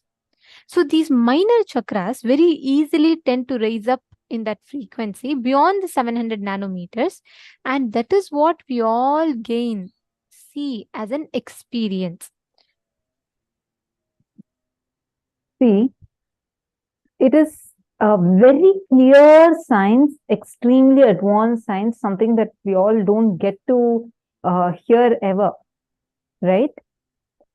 Normally itself, according to science, like there are certain frequencies that you can actually see where that's the only visible range of light. Definitely we all would have come across this in the science, where we are learning about the visible range, visible frequency of light, how why the infrared rays or the ultraviolet rays are not really visible to us, because they are beyond the human's visible frequency. That's a visible spectrum. You call it as a visible spectrum of light. This visible, same way you have certain clear audible spectrum, like there are only certain sounds, only to certain decibels you can hear the sounds.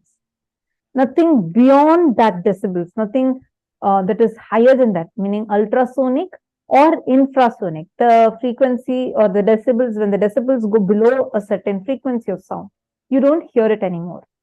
So this calculation, like this visible spectrum, you find it in science, right? We use it to identify, like we learn about our neighboring planets. We learn about, like right now, there's a big study that is getting conducted about the sun and what is happening around the sun. And just by studying these waves that are not actually visible to our eyes. So there is a lot of studies that are being conducted of what range or frequencies of waves exist beyond just the visible range. That's one. There's one more. Our body itself can raise to those higher frequencies. That science is what Swamiji is teaching to us as Navakanda Yoga Samādhi, where certain minor chakras in our body, and we have 7 major chakras and 7 minor chakras. These 7 minor chakras, which are located in our body, the moment the body starts going into Samadhi higher and higher, the minor chakras that are located in 9 areas, 9 regions of our body, raise to such high frequency where it just becomes invisible. I still remember one of the Adinavasis, she had shared a very powerful experience. Once when Swamiji was going into Samadhi, actually there was one person who was very badly injured, and exactly when Swamiji was about to go to Samadhi, this Adinavasi went to Swamiji and requested Swamiji to bless him. And Swamiji said, okay, don't worry, I'll take care. And I'm healing him I'll go into Samadhi and I'll heal him. And Swamiji goes into Samadhi. After some time, she gets a call again that the person is very, very, very serious. Like he is in a very critical condition. So she just went to again ask Swamiji, but Swamiji was in high Samadhi. When she went to ask Swamiji, she saw that like literally Swamiji was not even visible. All she could see was intense light. And the moment like she saw that intense light, exactly at that time, in just a few seconds, she's getting a message from the hospital saying that suddenly, all of a sudden, some miracle happened and the person is starting to regain consciousness.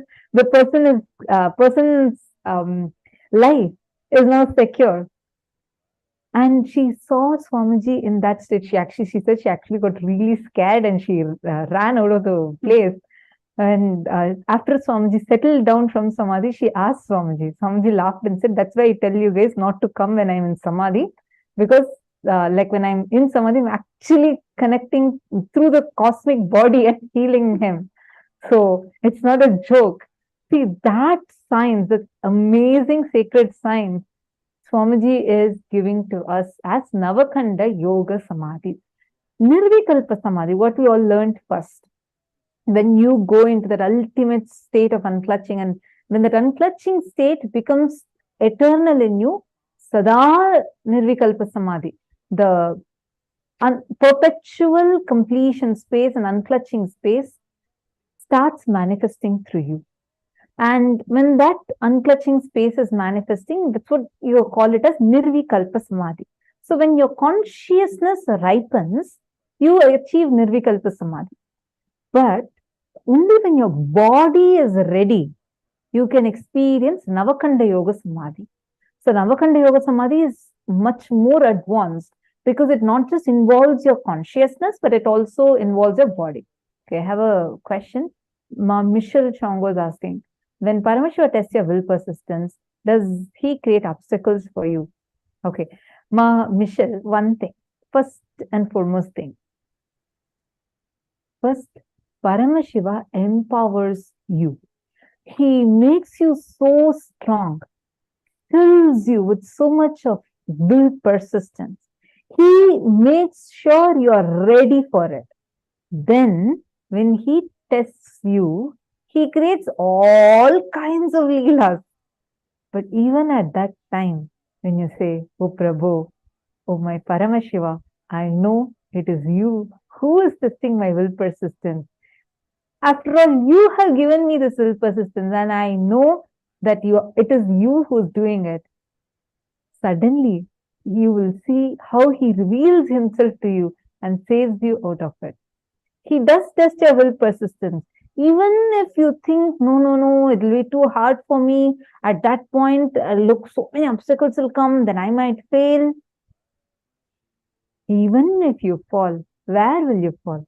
Only at his lap, here, when he's holding you, and let's say he's just lifting you and trying to test your will persistence. Even if you fall, maximum, your worst fall will only be falling on his lap. Understand?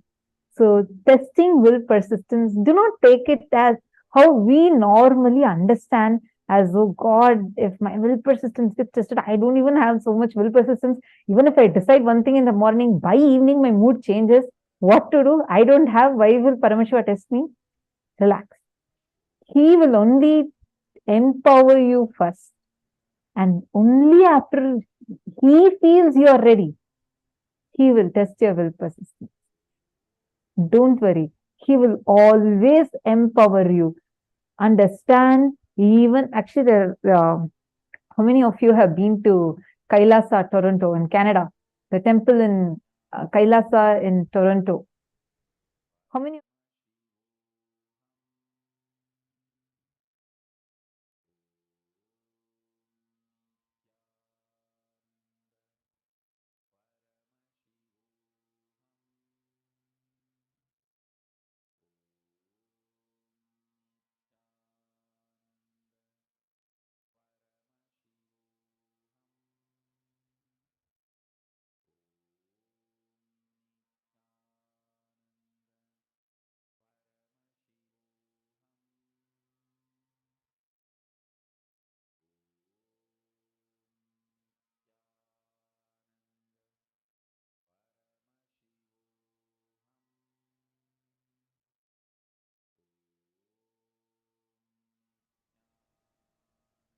Sorry for the technical glitch. I hope all of you are able to see me and hear me now. Yes. So I was telling Mom Michelle, understand,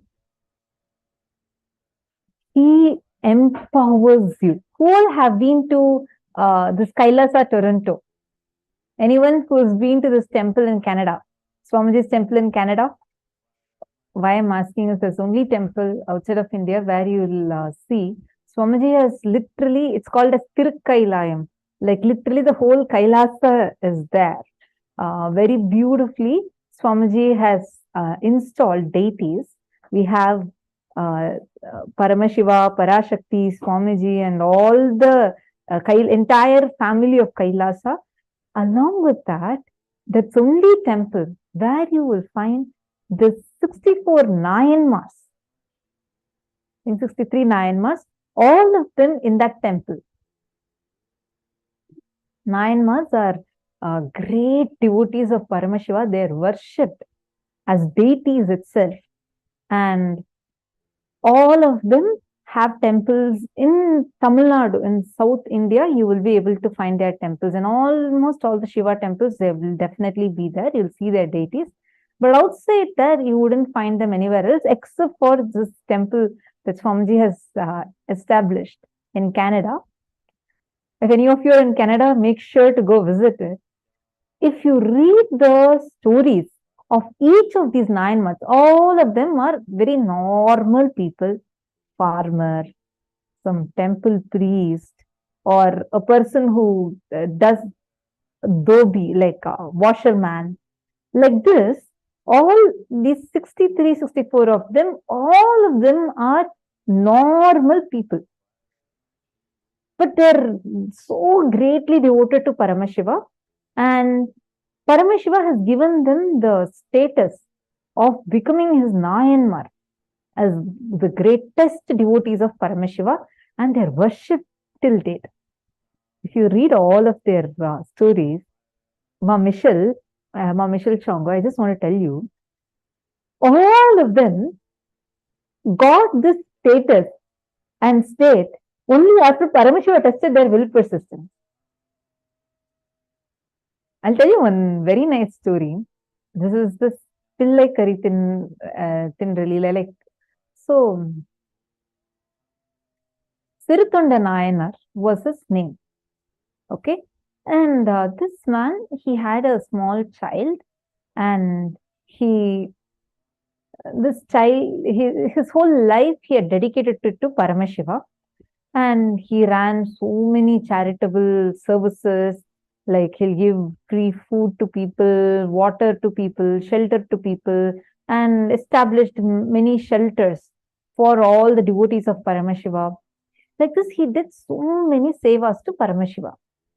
His entire life, his savings, everything, he'll offer it to Paramashiva. And he had this one habit, like a commitment, that he himself had declared to Paramashiva every day, I will only eat after I feed at least one devotee of yours. So you have to only make sure that at least one devotee of yours is coming to my place so that I can feed that person. And only after me feeding him, I'm going to eat, because for me, you come in the form of the devotee to my house. So this was his commitment. Every day, whether it's in the morning or afternoon, till he sees at least one devotee of Paramashiva and feeds that devotee, he will not touch food. This goes on and on and on. He's celebrated, like the whole village celebrates him. He's known for his devotion, etc., etc. So one day, Paramashiva decides to play a Leela with him. So this Sirutanda Nayanar, his wife, and his only child. So this was his whole life. All three of them were deeply connected to Paramashiva. And the only purpose he felt that his life is for is to serve Paramashiva. So one day, Paramashiva ensures that somehow no devotee of Paramashiva is even crossing that place. No one is going towards that side.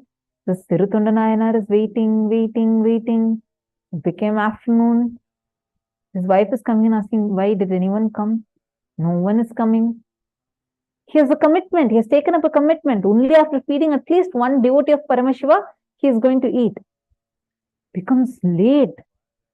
Evening, it becomes late evening. Still no sign of any devotee. Suddenly he sees in the distance one Aghori sadhu walking. Fierce looking. Aghori Baba. He is walking. So Sirutanda Nayanar feels Paramashiva has answered his prayers, and he just runs and falls at the Aghori's feet and says, oh Swami, please can you come to my house and just eat one meal with me? You eat just one meal. Only after you eat, I can eat. He explains this is a commitment I have taken to Paramashiva. And that sadhu says, no, you can't feed me and all. You won't be able to do what I am asking. Don't disturb me. I am an Aghori. Just move out of my way. Sirutanda Nayanar pleads again. He says, please, see, from morning I have been waiting. Till now, it's already late in the evening. I have not even drank a drop of water. I have not eaten a morsel of grain. Just come and visit my house. Only after I feed at least one devotee of Paramashiva, I am going to eat. This is the commitment I have taken. I have given to my Lord Paramashiva. So please just come and accept a little bit of food. Aghori says, no, not possible. It's impossible for you to make me what I'm asking for. Then this goes on, and he says, finally he says, okay, commit to me whatever I'm asking for, whatever food I say, you cook that and give. Then this guy also commits, he says, whatever you are asking for, I'll cook that and give. And he begs and requests this Aghori sadhu to come to his house. So the Aghori also comes in. All three of them, the son, the wife, and this man, all three of them were so delighted that finally some devotee of Paramashiva has come to their house and they decide to feed him. So they put the mat and they offer him water and they request, oh, Swami, you said whatever you want us to cook for you. You had asked, you will eat only that. So you ask us whatever you want. We will cook that and give. The man, the Aghori asks, are you also committing? To the wife. The wife says, yes, yes, yes, I am also committing. And whatever you ask for, I'll cook and give. This is all right. Go cut your son into pieces, cook him and give. These two were shaken. They did not expect this. This Aghori Sadhu is telling, cut Sritan Nayana's own child again. Yes, again. Swami, what exactly are you asking? The Aghori says, I am very clear with my words. Kill your son, cook him and give. Otherwise tell that you are not able to follow your commitment. Sirutunda Nayanar is shaken. He never expected this. This was like a very strong test for his will persistence. He is shocked. He says, he looks at his wife is also crying. He is also crying. The wife also says, yes, we don't have a choice, or better, I'll just die. I can't do something like this. The son goes up to them and says, why are you both crying? This is what Paramashiva wants. Do it. These two are shaken. But then they both decide, we will do. This is the worst thing ever that any parent could even think, they cannot even think of. But because I have committed now, and I take this Aghori as Paramashiva's own manifestation, and I will do this, and then after that, we both will also leave our bodies. They decide like this, and actually cut him and cook him and give it to the sadhu, weeping, and they're not able to stand. They go and keep it in front of the Aghori sadhu, and they move aside. Aghori looks at them and says, what do you mean by going? You have cooked and given, now sit with me and eat.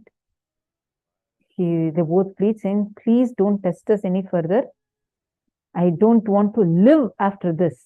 I can't even imagine what I have done right now. The Aghori says, no, I want you also to sit and eat with me and get your son to eat with me. They both are puzzled. They're like, what are you talking?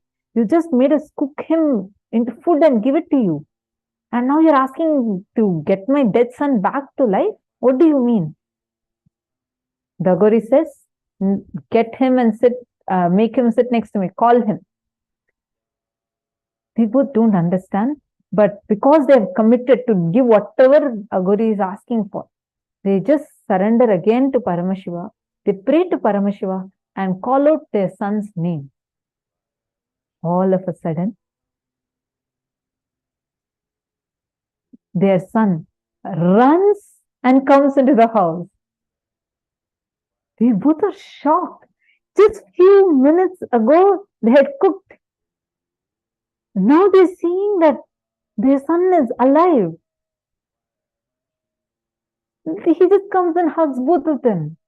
They're not able to believe their eyes. They ask, what is happening? They look at Aghori Sadhu. Now that Aghori disappears and stands tall as Paramashiva and gives them the darshan and says, this was the ultimate test of your will persistence. And I myself manifested the son back to you. Don't worry, I am with you. Gives him the darshan of Kailasa and gives him the boon to be his own Nayanar, that till date, after thousands of years, even now, his glory is being sung and he is worshipped in the temples. Understand, Paramashiva will never let you down. You may feel, oh God, I'm losing something. They both felt their own son is dead and they decided to end their lives. After all, they had multiple options. They could have just said, sorry, we never thought that you will ask some demand like this. Please kindly go out of our house. We don't want this. Or they could have told, no, I just took it as my commitment. After all, I went and declared only to Paramashiva as that to deity. How do I know if Paramashiva even listened to my commitment? One day, after all, I followed this for so many years. One day, if I eat little food, Paramashiva will not get angry. They didn't speak for themselves and for Paramashiva. No. He was there with his commitment, with the will persistence. That will persistence is also Paramashiva's boon. And Paramashiva played at that will persistence. If Paramashiva just came and gave blessings to him and gave darshan to him, today we will not be worshipping or even remembering about him, Sirutanda Nayanar. But we have temples where the Sirutanda Nayanar is worshipped. It's not because of the charitable services he did, not even because the fasting he did for Paramashiva, not even because of patiently waiting that day without eating till that Paramashiva's devotee came. But he was ready to give even his life, even give up his life for that one commitment that he gave to Paramashiva from his side. Understand, whenever you do anything, when you commit, you take one step, thousands or millions of steps for you. Even at the worst times where you think, oh God, no, this should not be happening for me. I can't lose this. I can't lose that. Hey, just remember at that time, even that is just Paramashiva's Leela in your life. Are you understanding? Do not ever think, will he create some obstacles for me? But know very clearly, he plays a Leela for you just to show the greatness of your devotion to the whole world. Only because of the Leelas Paramashiva played in these devotees' lives, today we are remembering them because their will persistence is larger than life. And that was very clearly established through these Leelas that Paramashiva did. This is Paramashiva's compassion. He does this whole thing. After all, what for he does it? Just to show the greatness of the devotee to the world and to the devotee itself. He doesn't gain anything, as if all the lives are from Paramashiva only. He decides he can take the life off like that and give the life just like that. He plays the Leelas just for us to celebrate those juicy memories. See, even in your own life, how many times Paramashiva has manifested for you like this. And even now when you remember back, you're like, oh God, that whole Leela, he just did it just to show me that he is there with me. Ma Maheshwari Kumaravinayagam has posted, she has seen the 63 Nayanmars sitting in the Toronto temple. And I'm talking about Ma Maheshwari. I'm talking about just one of those Nayanmars. Read the 63 Nayanmar stories. You will know how every one of them are tested for their will persistence. Istak has shared, that is really will persistence. Too much trust and decision, integrity and something else. That is another level devotion.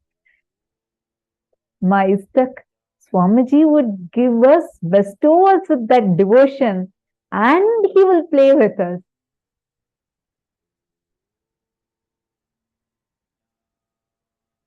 How many of you are understanding this? I see some of you crying in tears of gratitude.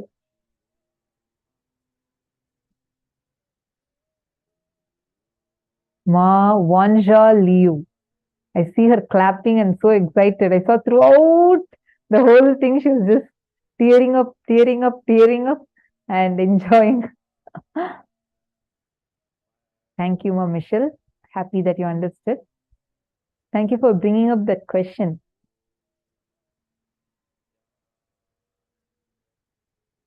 Nithyananda, Ma Kalyani. Do we enter the Samadhi by meditating? Dhanyar Bhatyaraya, through initiation. You enter that through initiation. When Swamiji initiates, see, it is, meditation is one level. You will see when you enjoy, cherish this space of oneness and devotion with Paramashiva more and more, it will become your natural state of existence. Like, naturally you will exist like that. Power manifestation will become your lifestyle. Simply with your will, your body can go into Samadhi. You will not sleep. Swamiji does not sleep. There have been numerous brain researches conducted on Swamiji's brain. How our brain functions when we sleep. The certain parts of the brain is deactivated, certain parts of the brain is activated. But when the study was conducted on Swamiji's brain, the doctors were shocked because every time they put the sensor, it showed like no activity. Suddenly it will show high frequency, but no activity. They thought that the sensor is not working. They did this QEEG machine scanning on Swamiji's brain and PET scan also. So they were like trying. The doctor thought that this machine is not working properly. He replaced it 3-4 times and made it as more and more sensitive sensors. But the results are just mind-boggling because Swamiji enters only into the state of Samadhi. And any one of you who have been in courtyard, especially when during this 2016, 2017 times, around Swamiji, through the Nithyananda Yogam program, any one of you? Because you would definitely know what I'm talking about. Because when Swamiji is in Samadhi, the way how people will be experiencing, whether the space or the kind of powers that will start manifesting, just be phenomenal. It will be like you'll enjoy it in a completely different level because Swamiji's space will start manifesting in all of us. So it's actually it'll be very different. See, when you're sitting in darshan, irrespective of wherever you're sitting, how we enjoy it, right? Like the space, what we experience. The space around Swamiji, when Swamiji is entering into Samadhi, will be completely different. We'll all be sitting in courtyard and Swamiji will be on Swamiji's swing.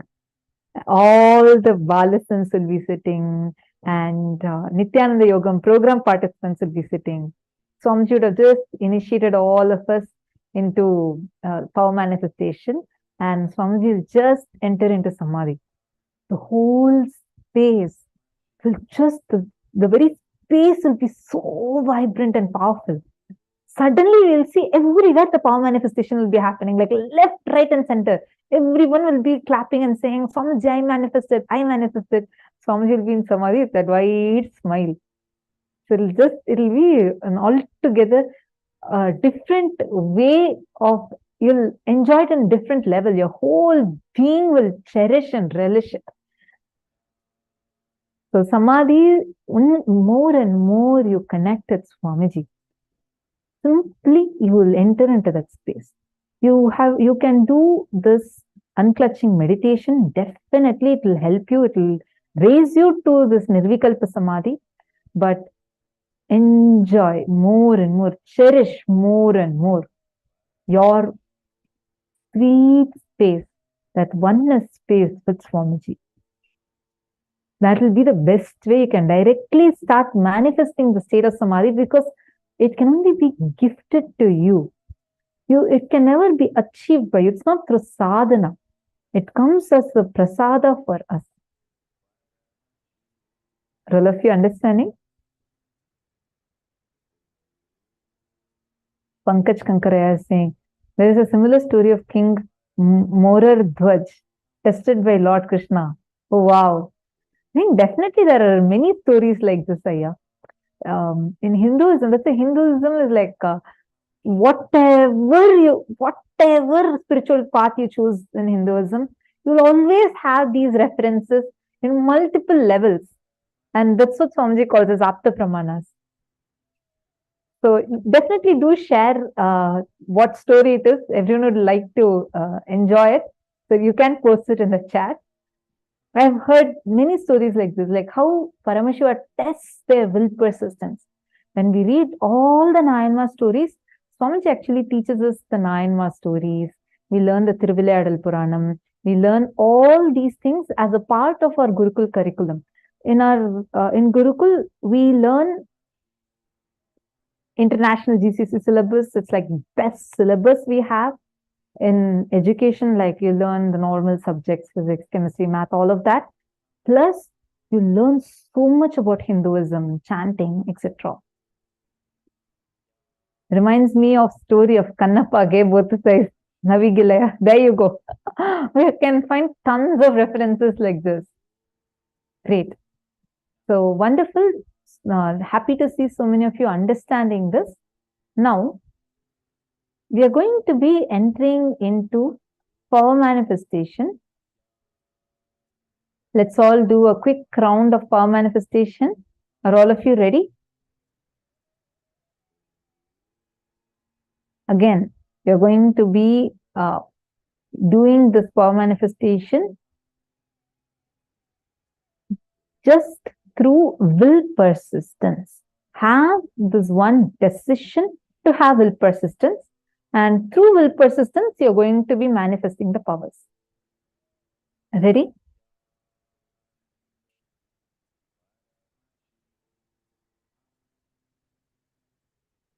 Now we are going to be manifesting the power of levitation and materialization. Both of these are advanced powers, but don't worry. Connect to Swamiji intensely with the decision that you want to levitate yourself. Sitting in Padmasana really helps for levitation. Sit in Padmasana. There are various stages of levitation. First, psychological levitation, where you feel immensely light inside of you. Physically, your body is not moving, but inside of you, you feel completely light. There's one more, where your body feels like too heavy than its normal weight, like it's completely pulled down. And there's one more where you levitate off in the air. And you can raise yourself. The first level is where you jump, like literally in Padmasana, your body automatically, you will not use your conscious effort. Automatically it has to jump. That is levitation. And when it enters into higher and higher frequency, you will be able to actually float in air. Anyway, so now today we are going to just be doing this levitation, and keep your hands, check your hands completely, make sure it's completely clean, and you're going to be teleporting Bhasma. Understand? This is not in your hands. You're just going to connect to Swamiji with the will for, see, anything can be converted. Energy can be converted into matter. Matter can be converted into energy.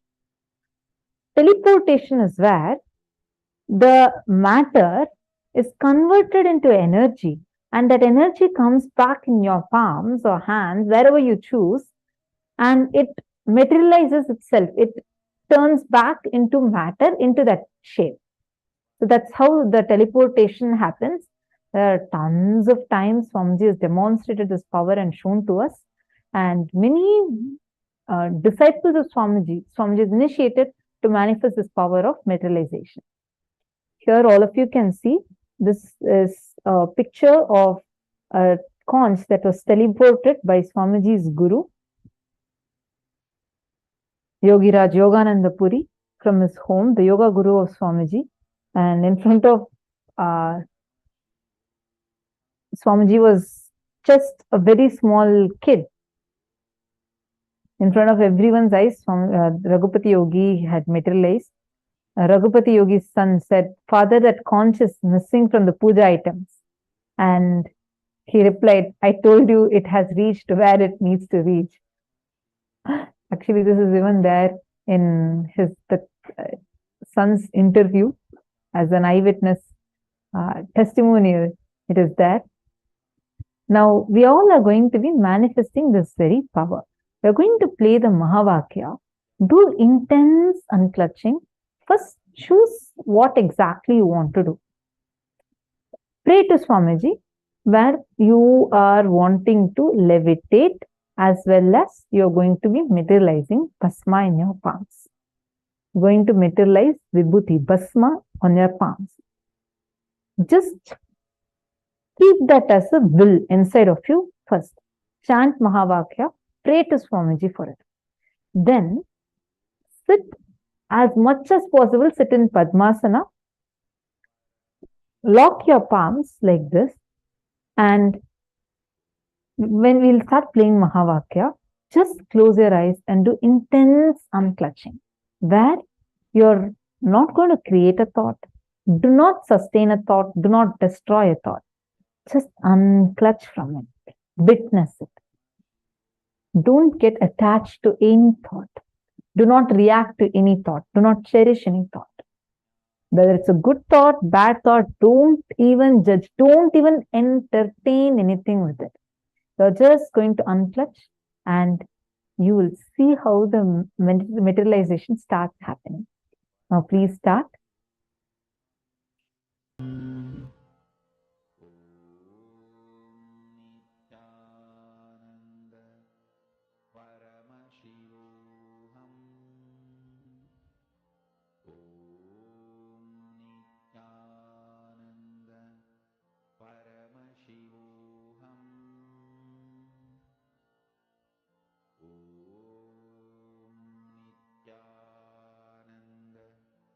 Paramashivoham.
Om Nithyananda Paramashivoham. Om Nithyananda Paramashivoham. Om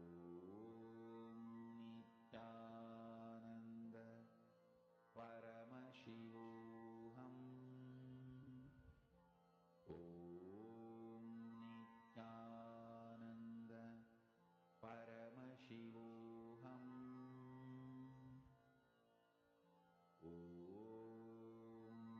Nithyananda Paramashivoham.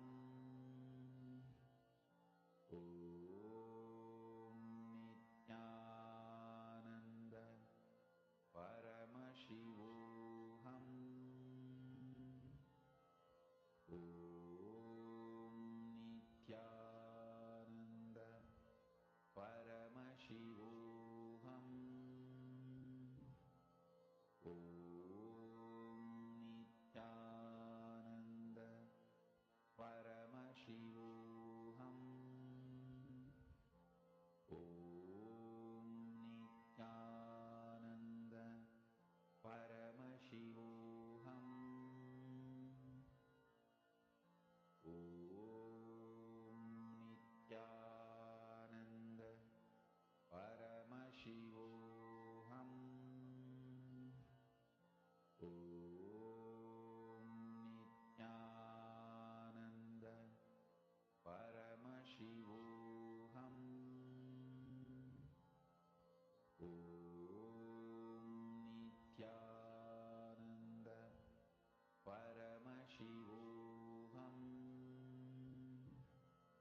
Om Nithyananda Paramashivoham.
Om Nithyananda Paramashivoham. Om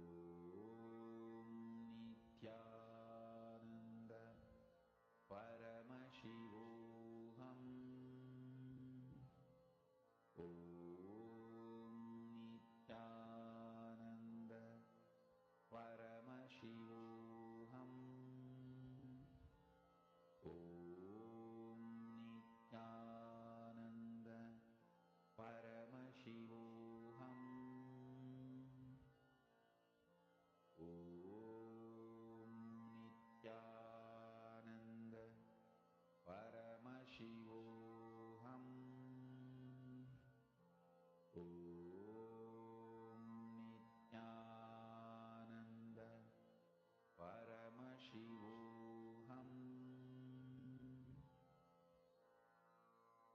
Mahamahāvagya, spiritual lullaby for Samadhi, and Suprabhatam, wake up call, wake up song for Paramashiva. This Mahamahāvagya is spiritual lullaby for you to fall into Samadhi. Suprabhatam, wake up song for Paramashiva to wake up in you. Just remember this one powerful cognition. This Mahamahāvagya puts me in Samadhi. This is spiritual lullaby for Samadhi. And Suprabhatam, wake up song for Paramashiva in me. For Paramashiva to manifest. With this one spiritual powerful cognition, chant this Mahamahāvagya.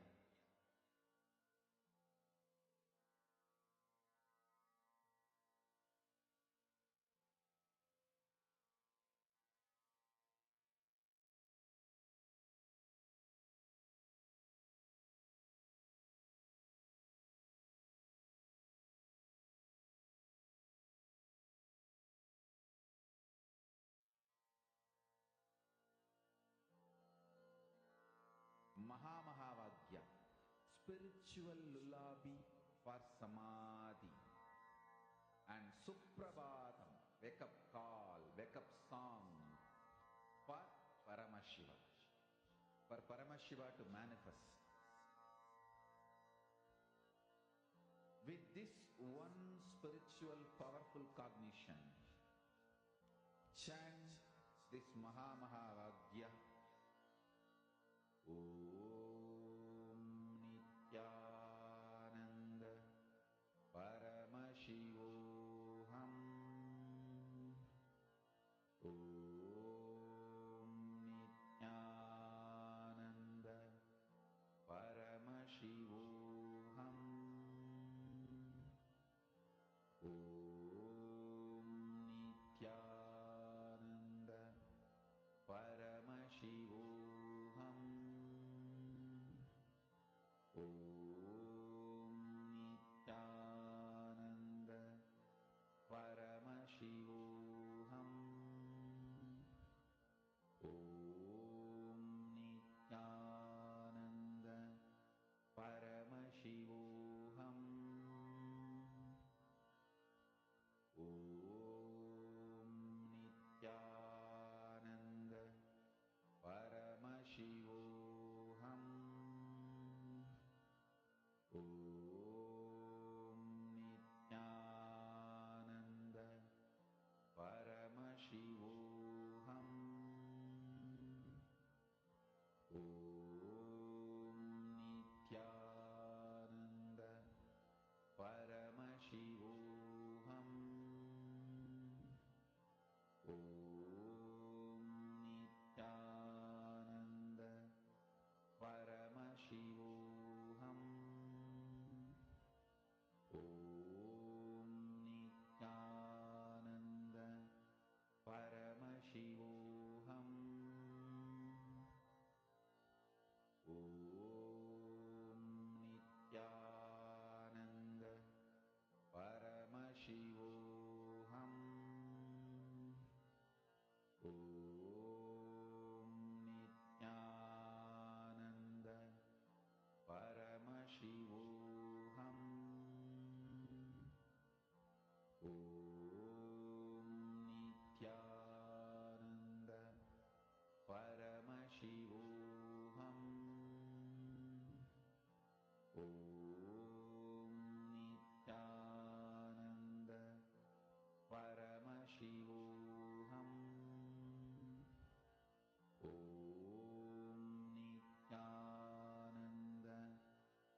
Now, slowly, please relax. It's time. All of you, please relax. Please settle down and check your palms now. Take a few minutes and check. Open your palms and check. Even if you find a small speck, be very clear it is materialization because you checked it before and it was nothing was there. It was completely clean. Please check your palm. Pankaj Kankaraya, use the torchlight to check your palm. Navigilaya, if you do like that, even if one speck is there or even some few specks are there, all will go away. If you just open and check it like that. It can be Jnananjana, gold sparkles or Bhasma. These are what, like initial level, you will first start materializing any powder type. So have a look at your palms. Everardo Alfaro, that's wonderful. Congratulations. Take a photo of that and post it in the Facebook.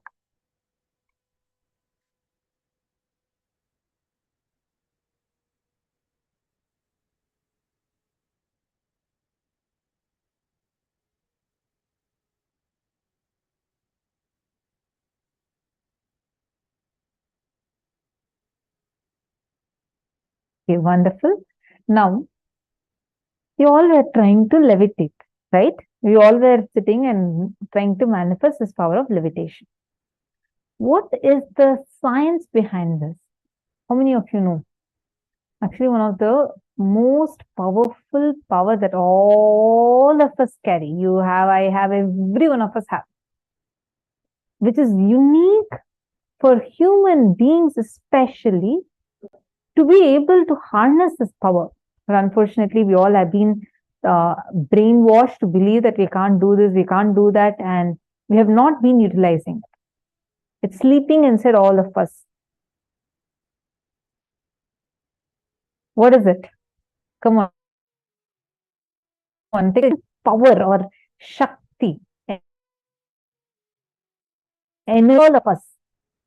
But it is dormant, sleeping. If that gets awakened, you can manifest it into anything that you want. What is it? What Shakti is it? Because we're going to be learning about that. Ming So Sheng. You manifest holy ash and means Basma and gold powder. Wow. Virupaksha, that's not called manifestation.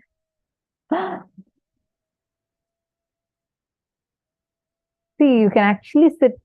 See, every time you are sitting, you do not have a conclusion that, oh God, I tried it too many times. It's not going to come for me. Do not carry that conclusion. Sit every time like you're sitting for the very first time. And connect to Swamiji, you will start materializing. So tiny, it took so long to find Mavanjali. See, more and more you sit into the power manifestation, you'll actually really start manifesting it. Very powerfully, you start manifesting it. Okay, now, come on, all of you take a moment and tell me what is it that we are going to, which session are we going to be entering into? This is literally your inner potential energy. What is it? We are going to be learning about your inner potential energy. What is it called as? Okay, I see one person who has guessed it right. Navigilaya has posted. That's right. Yes, we are going to be learning about Kundalini Shakti. You would have heard this word Kundalini in many places. But what is it exactly? And why should anyone awaken it? Should it be awakened at all? And what would happen to us if our Kundalini is awakened? All those things Swamiji is now going to be revealing to us in this session. Let's now listen to the revelation from Swamiji.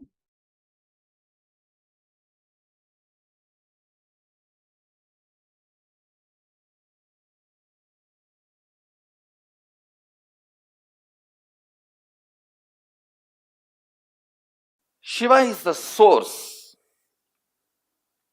But source will always have certain kind of a static feeling. Please listen. All source material will have certain kind of a just being static. But making the source material active, like an atom, that is a source material. But if it is static, it is not going to be directly useful.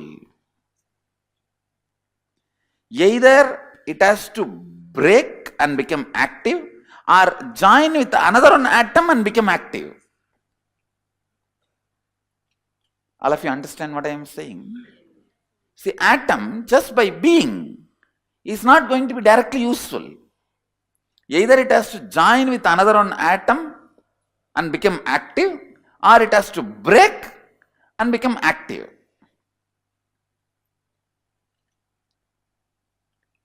Only when it becomes active, it is directly radiating energy, power, does what we want. See, the source becoming dynamic. You always think leader means who doesn't do anything, just everything everyone does and he makes them all do and he just sits. But a real leader, the core of him will be more active than anybody under him. So the core need to be with Shakti, alive, active. So now you will see that very core becomes active. In a way, only when Shakti enters, Shava becomes Shiva. If Shakti is not there, Shiva is only Shava. See, only when the Devi sits, it becomes Pancha Brahmasana, means where the 5 gods, Brahma, Vishnu, Rudra, Ishana, Sadashivam, all the 5 make a seat. See, the 5 God means 5 activity: creation, maintenance, destruction, putting in people into delusion, and enlightenment, giving enlightenment. This 5 activity is done by 5 gods. All these 5 is the asana, seat for Devi, Shakti. When Shakti sits, it becomes Pancha Brahmasana. All the 5 become gods. When Devi is not sitting, it is Pancha Predasana, 5 body. So it is becoming active that brings life.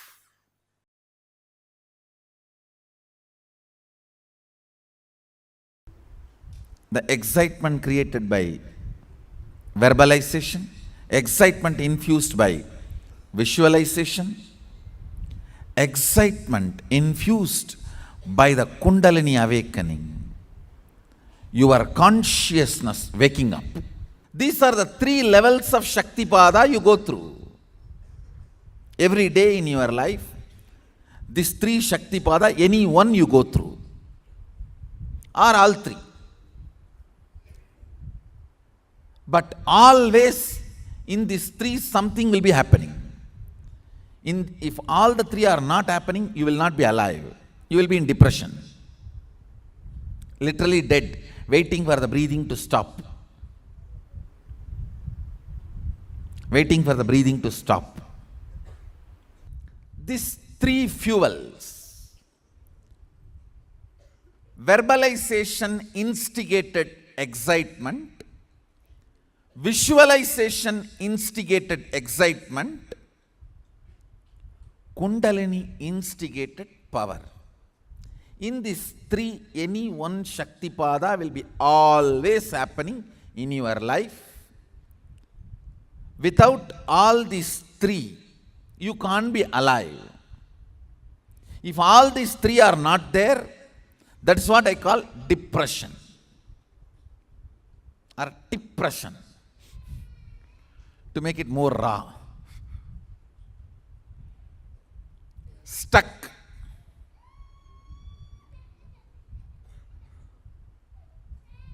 not knowing what to do, not moving what to do, not flowing with life. Understand?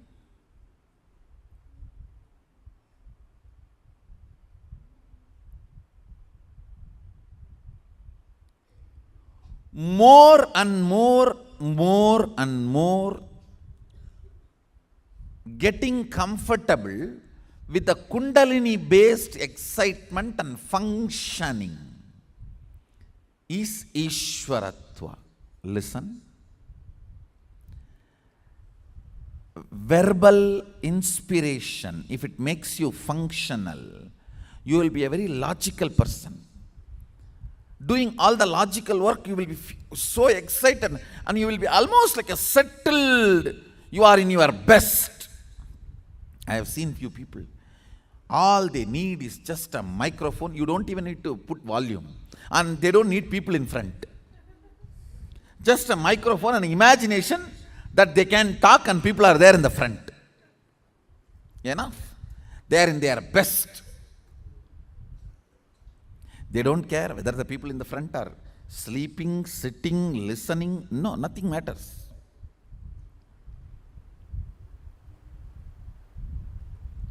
If you are visualization excitement person,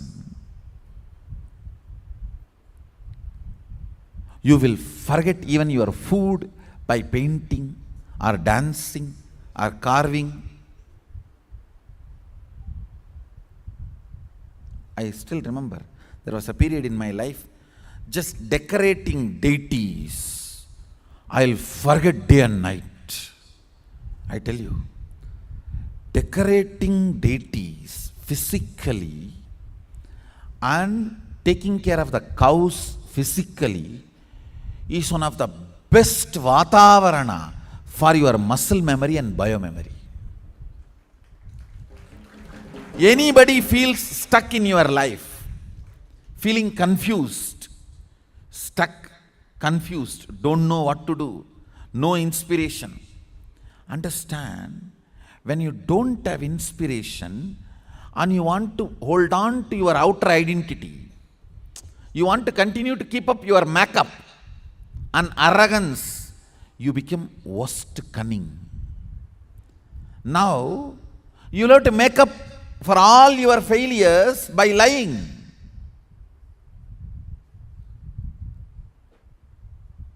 That is the worst way of building muscle memory.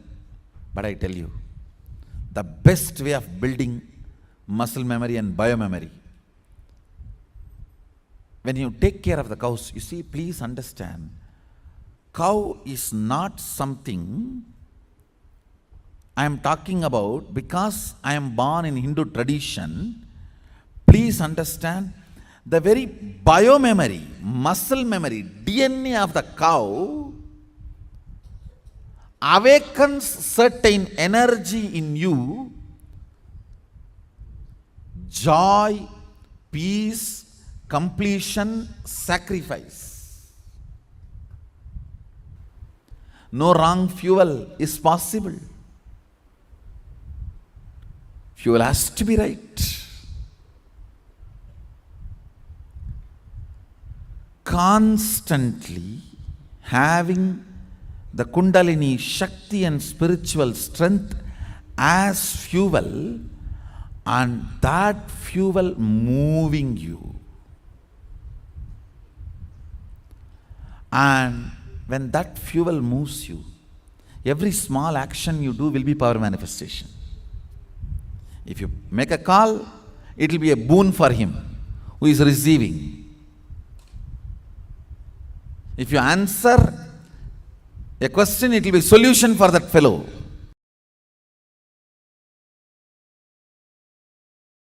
Conscious resources.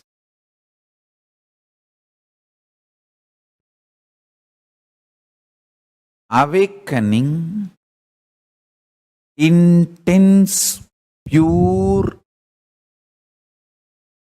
unclutched space.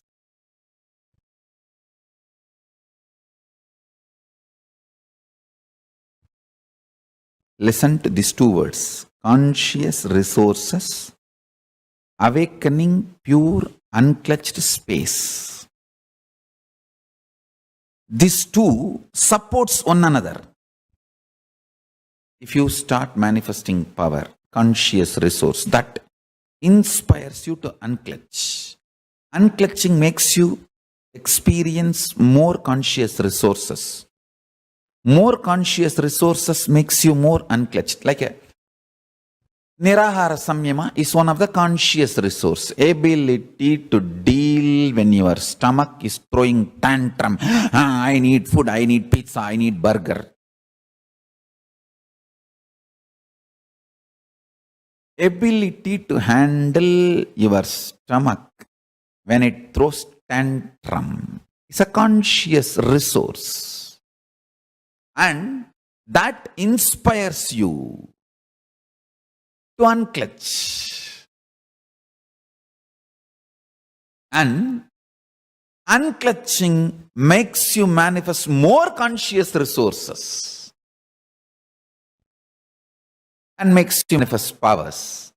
When you manifest power, you know the Kundalini Shakti oozing out from inner space and does wonderful, miraculous things around you.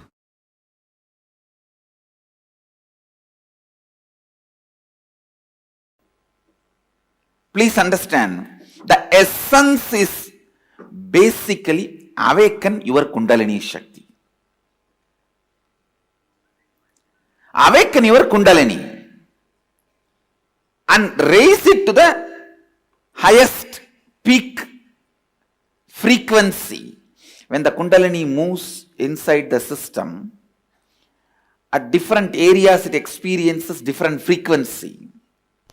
Raise it to the highest frequency and celebrate the life, enjoy the life as you want with this extraordinary, overflowing, excessive, luxurious life energy. Understand? That's the word I have to use.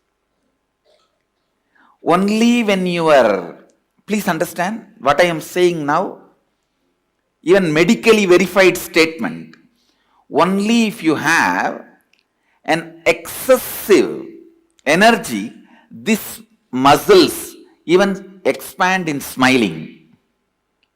Understand? Otherwise, how people smile, you know?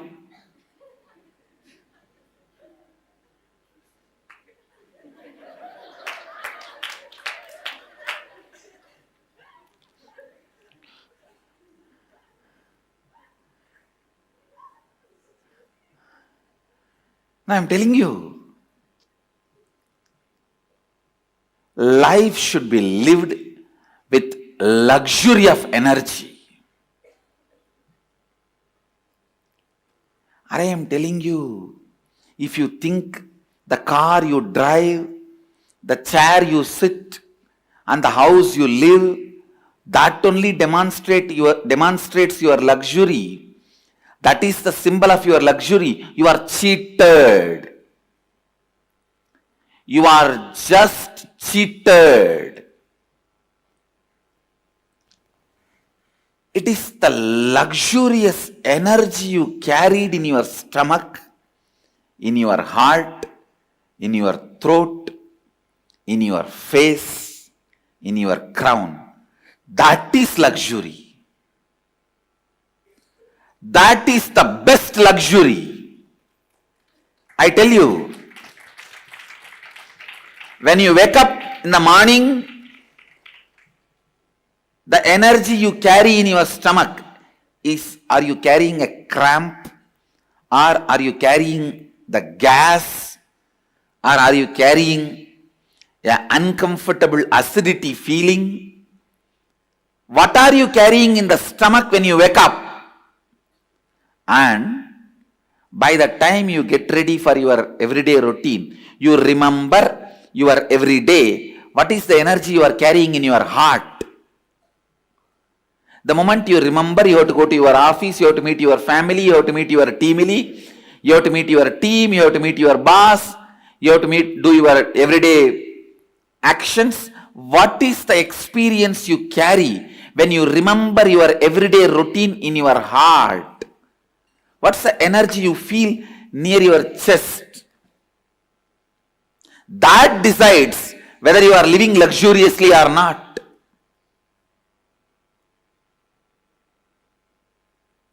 The way you carry yourself, what your shoulders are feeling. Are you walking like this, almost collapsing, or are you carrying yourself? Drop yourself every day in highest Kundalini. I tell you, the definition of sleep, definition of sleep,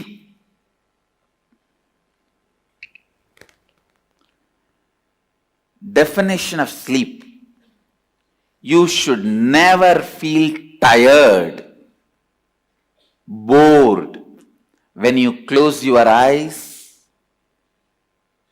and rest your body. You should not be feeling restless. Understand? Restlessness means insomnia, sleeplessness. Turning this side, that side, tossing around. Neither you should be exhausted and drop yourself in the bed and fall asleep, nor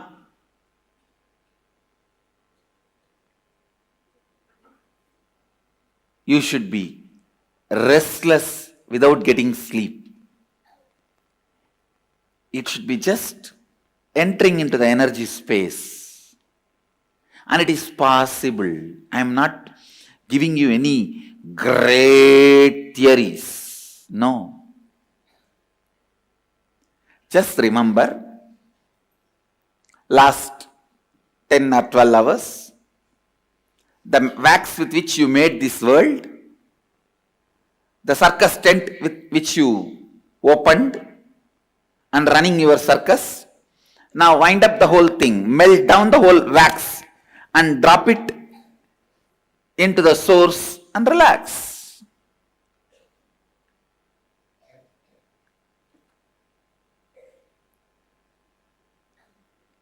The circus tent, the poles and the cloth and the lamps, rings and the ringmaster, animals and the visitors, viewers, fans who are clapping and few people who are protesting that animals should not be tortured. Everybody is you. Every night when you are dropping into that space of powerfulness, remember, everybody is you. You are doing this drama. You already gave the script to all of them and playing the game. You are doing this drama. You have given the script. Just relax into that powerfulness which comes when you do completion every night before falling asleep. Just complete whatever incompletions you remember and fall into that powerful space.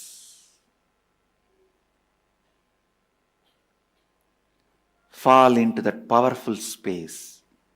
Neither you should be tired or bored or exhausted when you fall asleep, nor you should be restless, sleepless.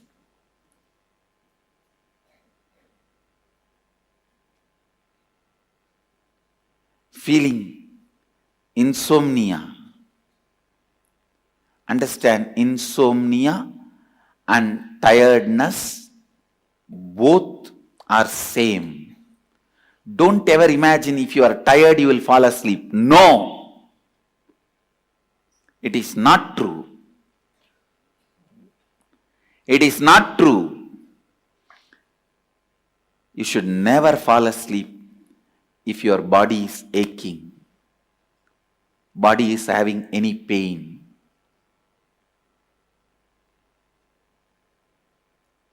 Complete with all the physical, mental pains, boredom, all that. And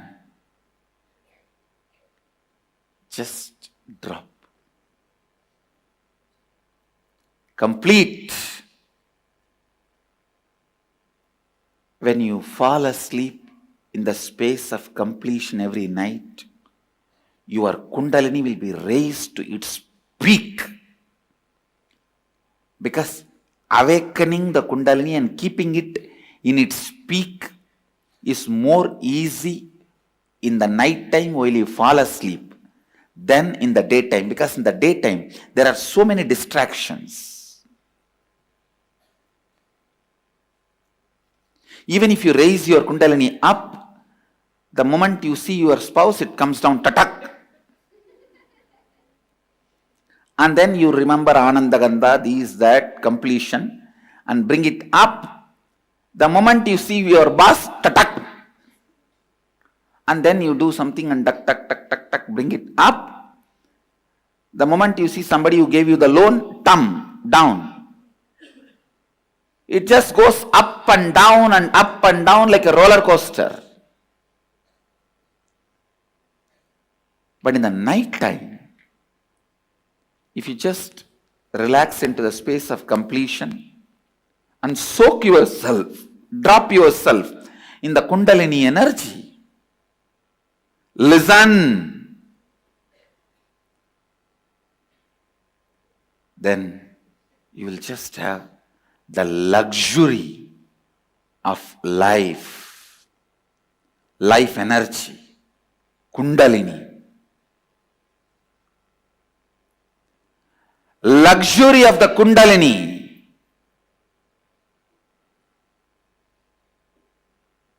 is the gift I am giving it to the world. Understand? Anybody who claims you are my disciple, follower, devotee, you should have received this gift, luxury of Kundalini.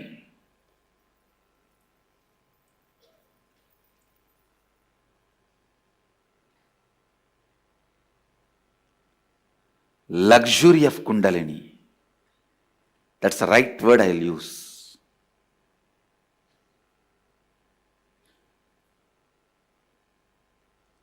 No question of any powerlessness.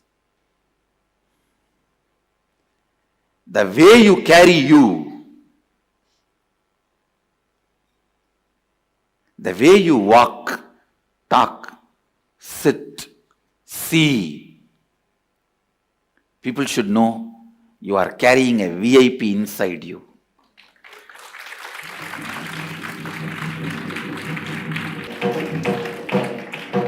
You are carrying somebody very important in your heart. When I had the enlightenment experience, first instruction Kuppamal gave me is this only. Around 2.5 days I was in that vast 360-degree experience. It will feel like as if the whole sky is centered on my Anandagandha. If I have to put a cartoon, huge, the whole sky, and I have to bring 2 lines and connect it to my Anandagandha. It will look like a huge balloon which is tied to my Anandagandha, and that balloon is the whole cosmos.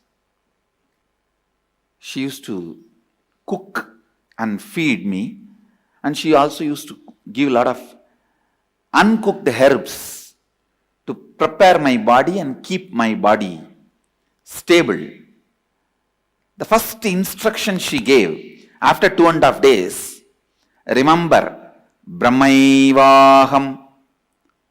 Please understand, she says, remember, this body is the vehicle of Brahman. cosmos. She did not tell me, Aham Brahmasmi. She said, Brahmaivaham. Means let this body is a vehicle of that Brahman. You are carrying the most important person in the world. Not VIP, very important person. MIP, most important person. Let's create a new word. Most important person. Brahmaivaham.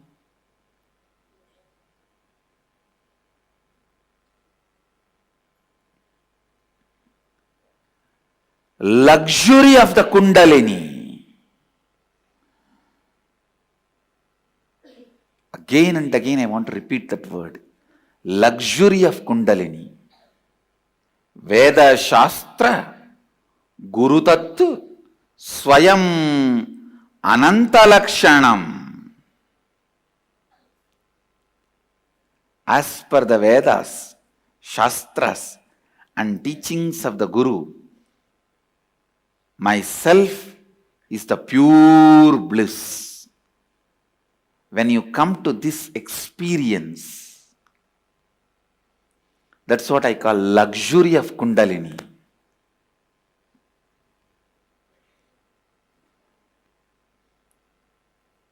How you carry your shoulders and neck every day when you walk out of your room to live your life.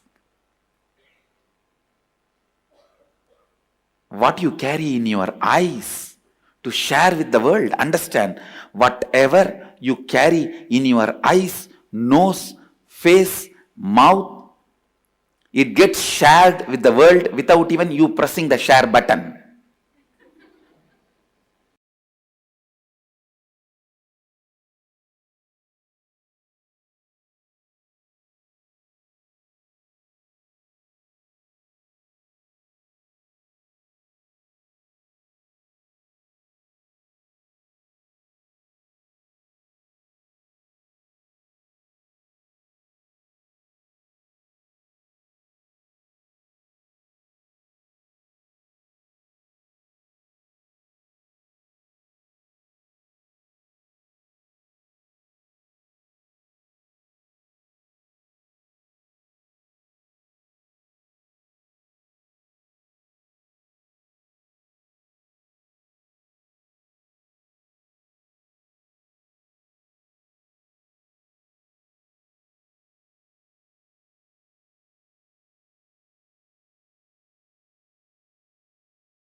Om Shiva, Om Shiva, Shiva, Shiva. All of you sit straight. I'll describe elaborately, detailed way, intensely,